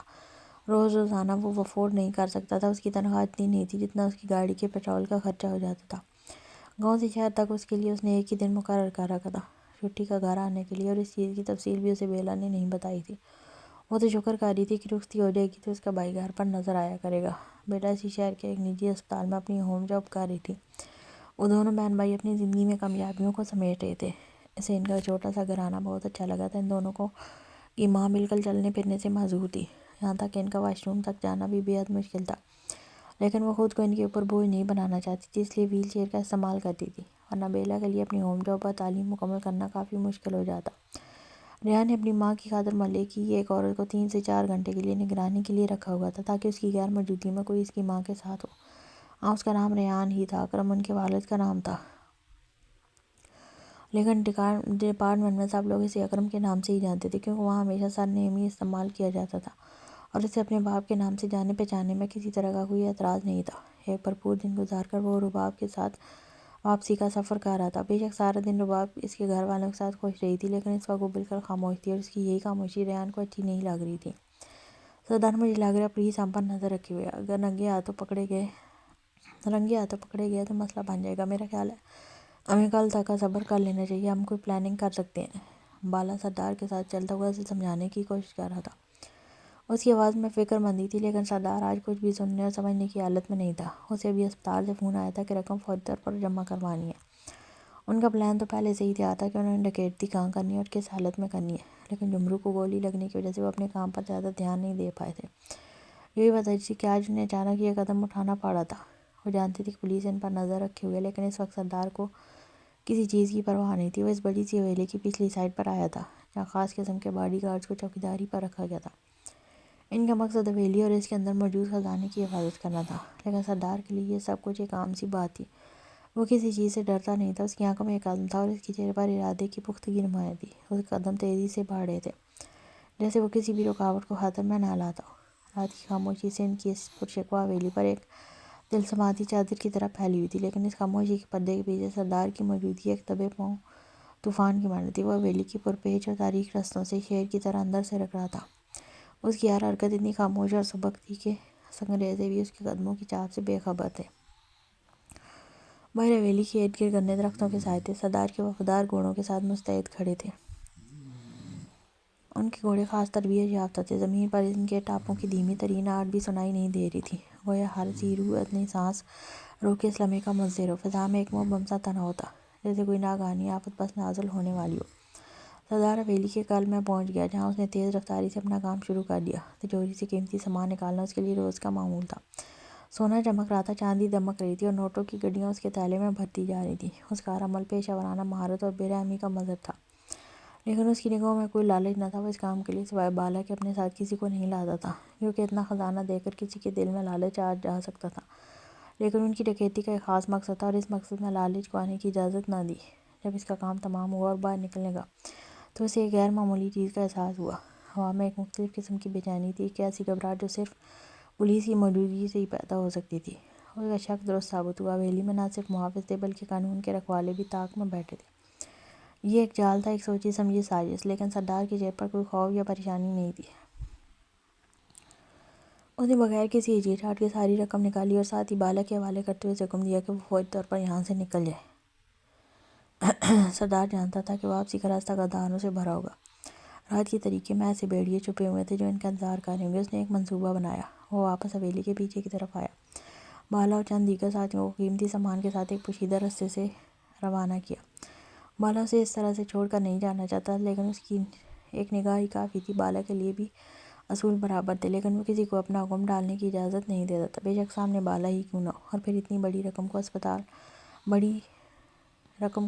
وقت پر پہنچانا تھا، جس کے لیے وہ سوائے بالا کے اور کسی پر یقین نہیں کر سکتا تھا۔ وہاں سے بھیج کر وہ اپنے پلان پر عمل کرنے لگا۔ اس سے پہلے کہ پولیس ان لوگوں کی بھنک لے کر ان کے پیچھے نکلتی، اس نے پولیس کو اپنی طرف متوجہ کرنا تھا۔ وہ ہرگز نہیں چاہتا تھا کہ بالا اور اس کے ساتھیوں کے راستے میں کسی طرح کی کوئی رکاوٹ آئے، جبکہ خود ان شکاریوں کو بھٹکانے اور ان کا دھیان اپنی طرف مرکوز کرنے کا فیصلہ کیا۔ یہ ایک خطرناک چال تھی، لیکن سردار کے لیے اپنے ساتھیوں اور مال کی حفاظت سب سے مقدم تھی۔ پھر وہ منظر شروع ہوا جس کی دھمک دور تک سنائی دے سکتی تھی۔ اگر وہاں کوئی سننے والا ہوتا، سردار ایک متحرک بلا کی طرح ان پر جھپٹا۔ پہلے محافظ کو اس نے بجلی کی سی تیزی سے گھوم کر ایسی لات ماری کہ وہ دیوار سے جا ٹکرایا اور بے سود ہو گیا۔ دوسرا جو اس پر حملہ کرنے کی کوشش کرتا، اس کے منہ پر سردار کا فولادی ہاتھ اتنی قوت سے لگا کہ اس کی چیخ ہوا میں ہی دم توڑ گئی۔ سردار خاموشی سے لیکن انتہائی مہلک انداز میں ایک کے بعد ایک کو نشانہ بنا رہا تھا۔ وہ اپنے دشمنوں کے منہ پر ہاتھ رکھتا، ان کی آواز باہر نہ جانے اور حویلی میں موجود باقی افراد خبردار نہ ہو پائیں۔ اس کی ہر حرکت میں قاتلانہ مہارت تھی، ہر وار فیصلہ کن ثابت ہو رہا تھا۔ وہ ایک وحشی درندے کی طرح لڑ رہا تھا جس کے جسم میں غضب کی لہر دوڑ رہی تھی۔ اس دوران بالا اور اس کے ساتھی سردار کے پیدا کردہ خلفشار کا فائدہ اٹھاتے ہوئے حویلی سے قیمتی سامان لے کر دبے پاؤں نکل گئے۔ ان کے قدموں کی چاپ رات کی خاموشی میں مدغم ہو گئی۔ پیچھے سردار تنہا ان گنت دشمنوں کے مقابلے میں ڈٹا ہوا تھا۔ اس نے ثابت کر دیا تھا کہ وہ صرف ایک بے رحم ڈاکو ہی نہیں، ایک بے مثال جنگجو اور اپنے ساتھیوں کا محافظ بھی ہے۔ اس کی آنکھوں میں غصے کی چنگاریاں تھیں، ان کے ہر حملے میں موت کا پیغام چھپا تھا۔ حویلی کی خاموش رازداری میں اب صرف گرنے والوں کے دھماکے دار آوازیں اور سردار کے غضبناک سانسوں کی سرسراہٹ گونج رہی تھی۔ یہ ایک ایسا منظر تھا جو دیکھنے والوں کے دل دہلا دیتا۔ ایک ایسی جنگ تھی جس میں زندگی اور موت کے درمیان صرف ایک پلہ فاصلہ تھا۔ سردار نے اس رات اپنی بہادری اور بے خوفی کی ایک نئی داستان رقم کی تھی۔ ریان رباب کو واپس گھر لے کر جا رہا تھا۔ رات کافی ہو چکی تھی، اسے ہرگز اندازہ نہیں تھا اتنی دیر ہو جائے گی۔ اس نے تائی ابو کو شام تک واپس آنے کا وعدہ کیا تھا، لیکن جب اس نے انہیں فون کر کے یہ کہا کہ انہیں آنے میں دیر ہو جائے گی تو انہوں نے کسی طرح کا کوئی اعتراض نہیں کیا۔ بیلا نے بھی ضد باندھ لی کہ وہ رات کا کھانا کھا کر نکلیں گے، اسی وجہ سے انہیں نکلنے میں کافی دیر ہوگی، اور اب گاؤں کی طرف آتے ہوئے بھی کافی زیادہ وقت لگ چکا تھا۔ یہ سفر اتنی خاموشی سے گزر رہا تھا کہ ریان اب پریشان ہونے لگا تھا۔ رباب سارا دن بیلا اور اس کی امی سے باتیں کرتی رہی تھی، لیکن ریان کو تو اس طرح سے نظر انداز کیا تھا جیسے وہ وہاں موجود ہی نہ ہو۔ اس کا یوں نظر انداز کرنا ریان کو پسند نہیں آیا، اور کیوں پسند آتا؟ وہ ہمیشہ رباب کی نظروں کے اثار میں رہا تھا۔ رباب ہمیشہ اس سے باتیں کرنے کی کوشش کرتی رہی تھی۔ وہ معصوم تھی، اس کی محبت حاصل کرنے کے لیے اس نے ایک جھوٹی سی کوشش کی تھی، جو شاید اس عمر کی لڑکیاں اپنی نادانی میں کر گزرتی ہیں، لیکن ریان نے اس چیز کی اسے بہت بڑی سزا دے ڈالی تھی۔ اس کے معصوم جذبات کے ساتھ کھیلا تھا، جس کا اسے احساس ہو چکا تھا۔ وہ سمجھ گیا تھا کہ یہ کوئی چھوٹا موٹا کیس نہیں تھا جس میں وہ رباب کو شامل کرتا یا رباب کی فیملی کو بیچ میں شامل کر کے اسے حل کر لیتا۔ یہ بہت بڑا مسئلہ تھا، اور اس میں رباب یا اس کی فیملی کچھ نہیں کر سکتی تھی، کیونکہ ان لوگوں کا اس چیز سے کوئی تعلق ہی نہیں تھا۔ اور اب جس طرح رباب نے خاموشی کی قسم کھا لی تھی، وہ اسے مزید بے چین کر گئی تھی۔ یہ لڑکی اس سے بات کرنا تو دور، اسے دیکھتی تک نہیں تھی، اور یہی چیز اسے بے قرار کیے ہوئے تھی۔ وہ گاڑی کی سپیڈ بڑھا رہا تھا جب اس کا فون بجا۔ اسے ایک ہفتے سے ہی خبر ملی تھی کہ گاؤں کی ایک حویلی میں بہت بڑی ڈکیتی ہونے والی ہے، اور یہ ڈکیتی ان 5-6 دنوں میں کبھی بھی ہو سکتی ہے۔ اس وجہ سے اس نے اپنے خاص لوگوں کو حویلی کے اندر ہی نگرانی پر رکھا تھا کہ اگر وہاں سانس بھی لی جائے تو اسے خبر ہو جائے۔ اس نے فوراً فون اٹھا لیا۔ ہاں بولو عابد، کیا خبر ہے؟ وہ گاڑی چلاتے ہوئے سوال کرنے لگا۔ سر، یہاں سے 10 منٹ پہلے گاؤں کے بیچ سے شہری راستے سے کچھ گھوڑ سوار گزرے ہیں، ایسا لگ رہا ہے جیسے وہی ڈاکو تھے۔ عابد نے اسے خبردار کیا۔ اچھا، اور حویلی کی طرف سے ایسی کوئی خبر ملی ہے؟ اس نے جیسے اصل بات پوچھی تھی۔ حویلی میں ہوئی ذرا سی حرکت پر بھی وہ لوگ نظر رکھے ہوئے تھے۔ گھوڑ سواروں کا گزرنا عام بات تھی، اگر حویلی سے پتے کھیلنے کی بھی آواز آئی تو مسئلہ بن سکتا تھا۔ نہیں سر، حویلی کی طرف سے بالکل خاموشی ہے۔ زمیندار صاحب کافی پریشان ہیں، پچھلے کچھ دنوں سے ان کا ماننا ہے کہ اگلی ڈکیتی انہی کی حویلی میں کی جائے گی، لیکن ابھی تک ایسی کوئی خبر نہیں آئی۔ اس طرف سے بالکل معاملہ پرسکون ہے۔ تو بس پھر پرسکون ہو جاؤ عابد، کوئی مسئلے والی بات ہی نہیں ہے۔ ریان پرسکون ہو کر بولا۔ ہر فون کال پر دھیان رکھنا، ہر اشارے پر نظر رکھنا۔ حویلی کی طرف سے اگر کسی نے سرخ بتی جلائی تو سمجھ آنا خطرے کی علامت ہے۔ باقی کسی طرح کوئی پریشانی نہیں ہے۔ میں نے اس حویلی میں اتنے سارے لوگ تعینات کروائے ہیں کہ چاہے کچھ بھی ہو جائے، سردار آسانی سے یہ ڈکیتی نہیں کر سکتا، اور اگر اس نے کرنے کی کوشش کی تو بہت بری موت مرے گا۔ وہ پرسکون ہو کر فون بند کرتا گاڑی کی سپیڈ بڑھا چکا تھا جب رباب نے اس کی ساری باتیں سنی تھی، لیکن خاموش رہی تھی۔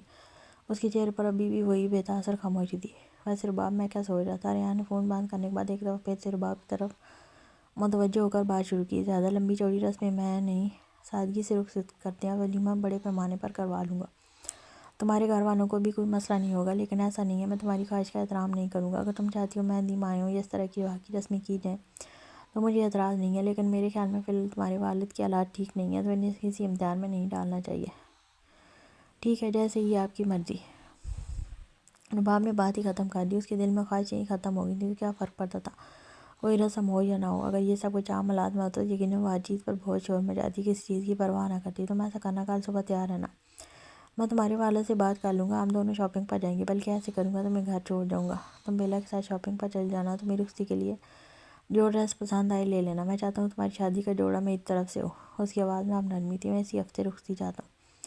اب شاید تمہارے بغیر میں رہ نہ پاؤں۔ میرا کمرہ دیکھا ہے تم نے، کتنا خالی ہے۔ میں اس گھر کو، اس کمرے کو تمہارے وجود سے بھرنا چاہتا ہوں۔ اب کی دفعہ اس کے لہجے میں ہلکی شرارت نمایاں تھی۔ اس نے ایک پل ریحان کے چہرے کی طرف دیکھا، اس کی آنکھوں میں پہلی دفعہ سے جذبات کے دیے جلتے محسوس ہوئے۔ وہ فوراً نگاہیں چرا کے، ٹھیک ہے، جیسے ہی آپ کی مرضی، اس نے پھر وہی بے تاثر جواب دیا۔ تو ریحان بدمزہ ہوا تھا۔ تم گھر آ جاؤ گی نا تو میری ساری ٹینشن بھی دور ہو جائے گی۔ تمہیں پتہ ہے امی کے ساتھ سارے دن کوئی بھی نہیں ہوتا، مجھے ان کی فکر لگی رہتی ہے۔ اب پڑوس والی عورتوں پر بندہ کتنا ہی اعتبار کرے، مجھے ڈر لگتا ہے میں اپنی امی کو کھو نہ دوں۔ وہ گاڑی گاؤں کی حدود میں داخل کرتے ہوئے بولا۔ تو اب کی دفعہ رباب کے چہرے پر ایک تلخ سی مسکراہٹ آئی تھی۔ ہاں، تو اب مجھے سمجھ میں آئی اتنی جلدی رخصتی کی وجہ۔ میں بھی کہوں، آپ کا دل اچانک سے اتنا اچھا کیسے ہو گیا کہ آپ میری رخصتی کروا رہے ہیں؟ تو یہ ہے وجہ، آپ اپنی معذور ماں کی خدمتیں کروانا چاہتے ہیں مجھ سے۔ آپ کی بہن تو ڈاکٹر ہے، وہ آپ کی ماں کا خیال نہیں رکھ سکتی، تو ایسے میں آپ کی بیوی کو روپ میں ایک ملازمہ چاہیے جو ہر وقت آپ کی ماں کے پاس رہے۔ تو سیدھے کہہ دیتے نا ریحان صاحب، اتنے ڈرامے کرنے کی کیا ضرورت تھی؟ اس کی آواز میں غصہ اور طنز تھا۔ ادھر میرے والدین آپ کے احسانوں تلے دبے جا رہے ہیں، اور یہاں آپ مجھے ایسی محبت بھری نظروں سے دیکھ رہے ہیں جیسے میں ہی آج تک آپ کو غلط سمجھتی آئی ہوں۔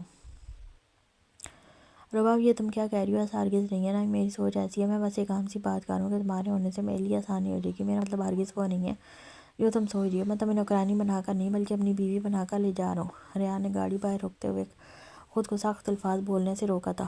رباب تلخی سے ہنسی۔ بس ریحان اکرم صاحب، بس مزید ڈرامے کرنے کی ضرورت نہیں ہے۔ آپ کیا ہیں کیا نہیں بہت اچھے طریقے سے سمجھ گئی ہوں۔ بس آپ کی ان کرم نوازیوں کا مطلب نہیں سمجھ پا رہی تھی، لیکن وہ بھی آپ نے سمجھا دیا۔ میں اپنی اوقات بہت اچھے طریقے سے جانتی ہوں، فکر نہ کریں آپ بھی کیا یاد کریں گے، آپ کو کبھی ایک نوکرانی کی کمی محسوس نہیں ہوگی، یہ میرا وعدہ ہے آپ سے۔ وہ کہتے ہوئے گاڑی سے اتر کر اندر چلی گئی، جبکہ ریحان نے غصے سے گاڑی کے اسٹیئرنگ پر ہاتھ مارا تھا۔ وہ اس کی چھوٹی سی بات کا کتنا غلط مطلب نکال چکی تھی۔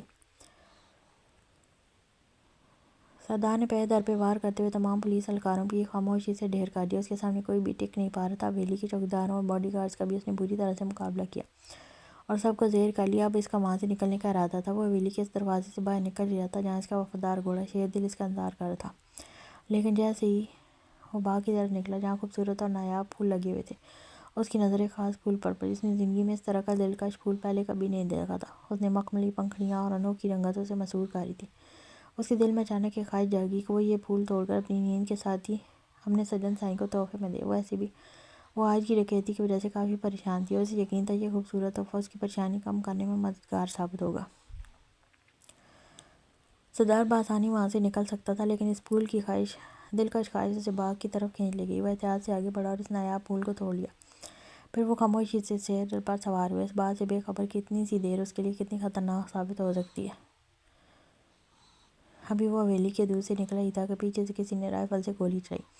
ایک تیز درد اس کے کندھے میں محسوس ہوا۔ گولی اس کے کندھے کو چیر کر نکل گئی تھی۔ سردار نے ایک کراہ بھری اور اپنا زخمی جگہ پر رکھا۔ اس کی انگلیوں کے درمیان سے گرم خون رسنے لگا۔ اس کی آنکھ اچانک ایک ہولناک جھٹکے سے کھلی تھی۔ خوف کی ایک ساتھ لہر اس کے پورے وجود میں دوڑ گئی تھی۔ خواب میں اس نے سردار کو لہولہان دیکھا تھا اور اب اس کا دل گواہی دے رہا تھا۔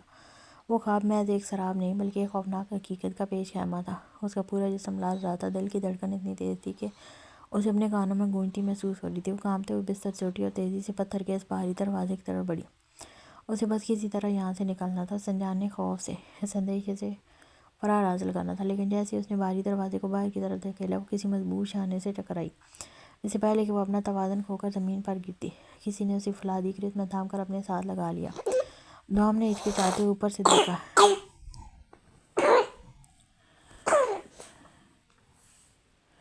دوام نے ہچکچاتے ہوئے اوپر دیکھا۔ سامنے سردار اپنے پورے قد کاٹ کے ساتھ کھڑا تھا۔ اس کی آنکھوں میں ایک تھکی ہوئی مگر نرم مسکان پھیلی تھی۔ دوام نے اسے دیکھتے ہی پہچان لیا۔ اگلے ہی لمحے دوام اس کے سینے سے لگ کر پھوٹ پھوٹ کر رونے لگی۔ اس کی سسکیاں رات کی خاموشی میں ڈوب کر کمرے میں گونج رہی تھیں۔ سارے خدشے، سارا خوف آنسوؤں کی صورت بہہ نکلا تھا۔ سردار جو خود ابھی بھی ایک خطرناک معرکے سے لوٹا تھا، دوام کو یوں پریشان دیکھ کر فوراً پگھل گیا۔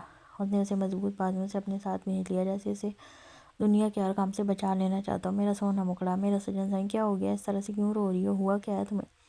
اس نے پریشانی سے پوچھا۔ اس کی آواز میں گہری تشویش تھی۔ وہ پیار سے دوام کے سر پر ہاتھ پھیر رہا تھا، اسے تسلی دینے کی کوشش کرتا۔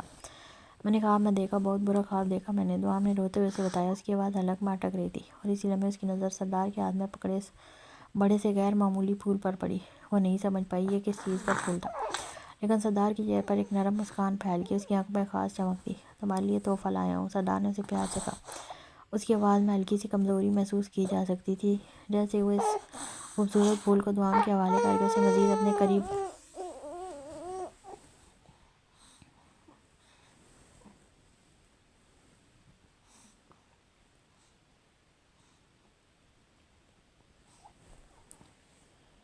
دوام کو سردار کے وجود میں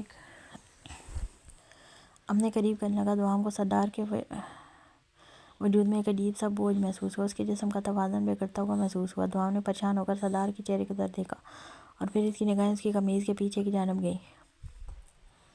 وہاں سیاہ قمیض پر خون کا ایک گہرا دھبا پھیلتا جا رہا تھا اور خون کی ایک پتلی لکیر اس کے جسم سے بہتی ہوئی زمین پر پھیل رہی تھی۔ اس منظر نے دوام کو ہلا کر رکھ دیا۔ ڈاکو جی! وہ اگلے لمحے ایک تیز چیخ کے ساتھ اسے پکارنے لگی۔ اس کی آواز خوف اور صدمے سے ملی ہوئی تھی، لیکن اس سے پہلے کہ وہ کچھ اور کر پاتی، سردار کا جسم ڈگمگایا، وہ زمین پر گرنے لگا تھا۔ دوام نے فوراً اپنے نحیف ہاتھوں سے اسے سہارا دیا، اس کی پوری طاقت سردار کے گرتے ہوئے جسم کو تھامنے میں لگ گئی۔ بالا بھیا، ڈمرو بھیا! اس نے اپنی پوری قوت سے بالا اور ڈمرو کو آواز دی۔ اس کی آواز رات کی خاموشی کو چیرتی ہوئی نکلی۔ سردار کا چہرہ زرد پڑ چکا تھا اور اس کی آنکھیں دھیرے دھیرے بند ہو رہی تھیں۔ دوام کے ہاتھ شدت سے کانپنے لگے اور وہ بے بسی سے سردار کو گرنے سے بچانے کی کوشش کر رہی تھی۔ اس کے دل میں ایک ہی دعا تھی کہ سردار کو کچھ نہ ہو۔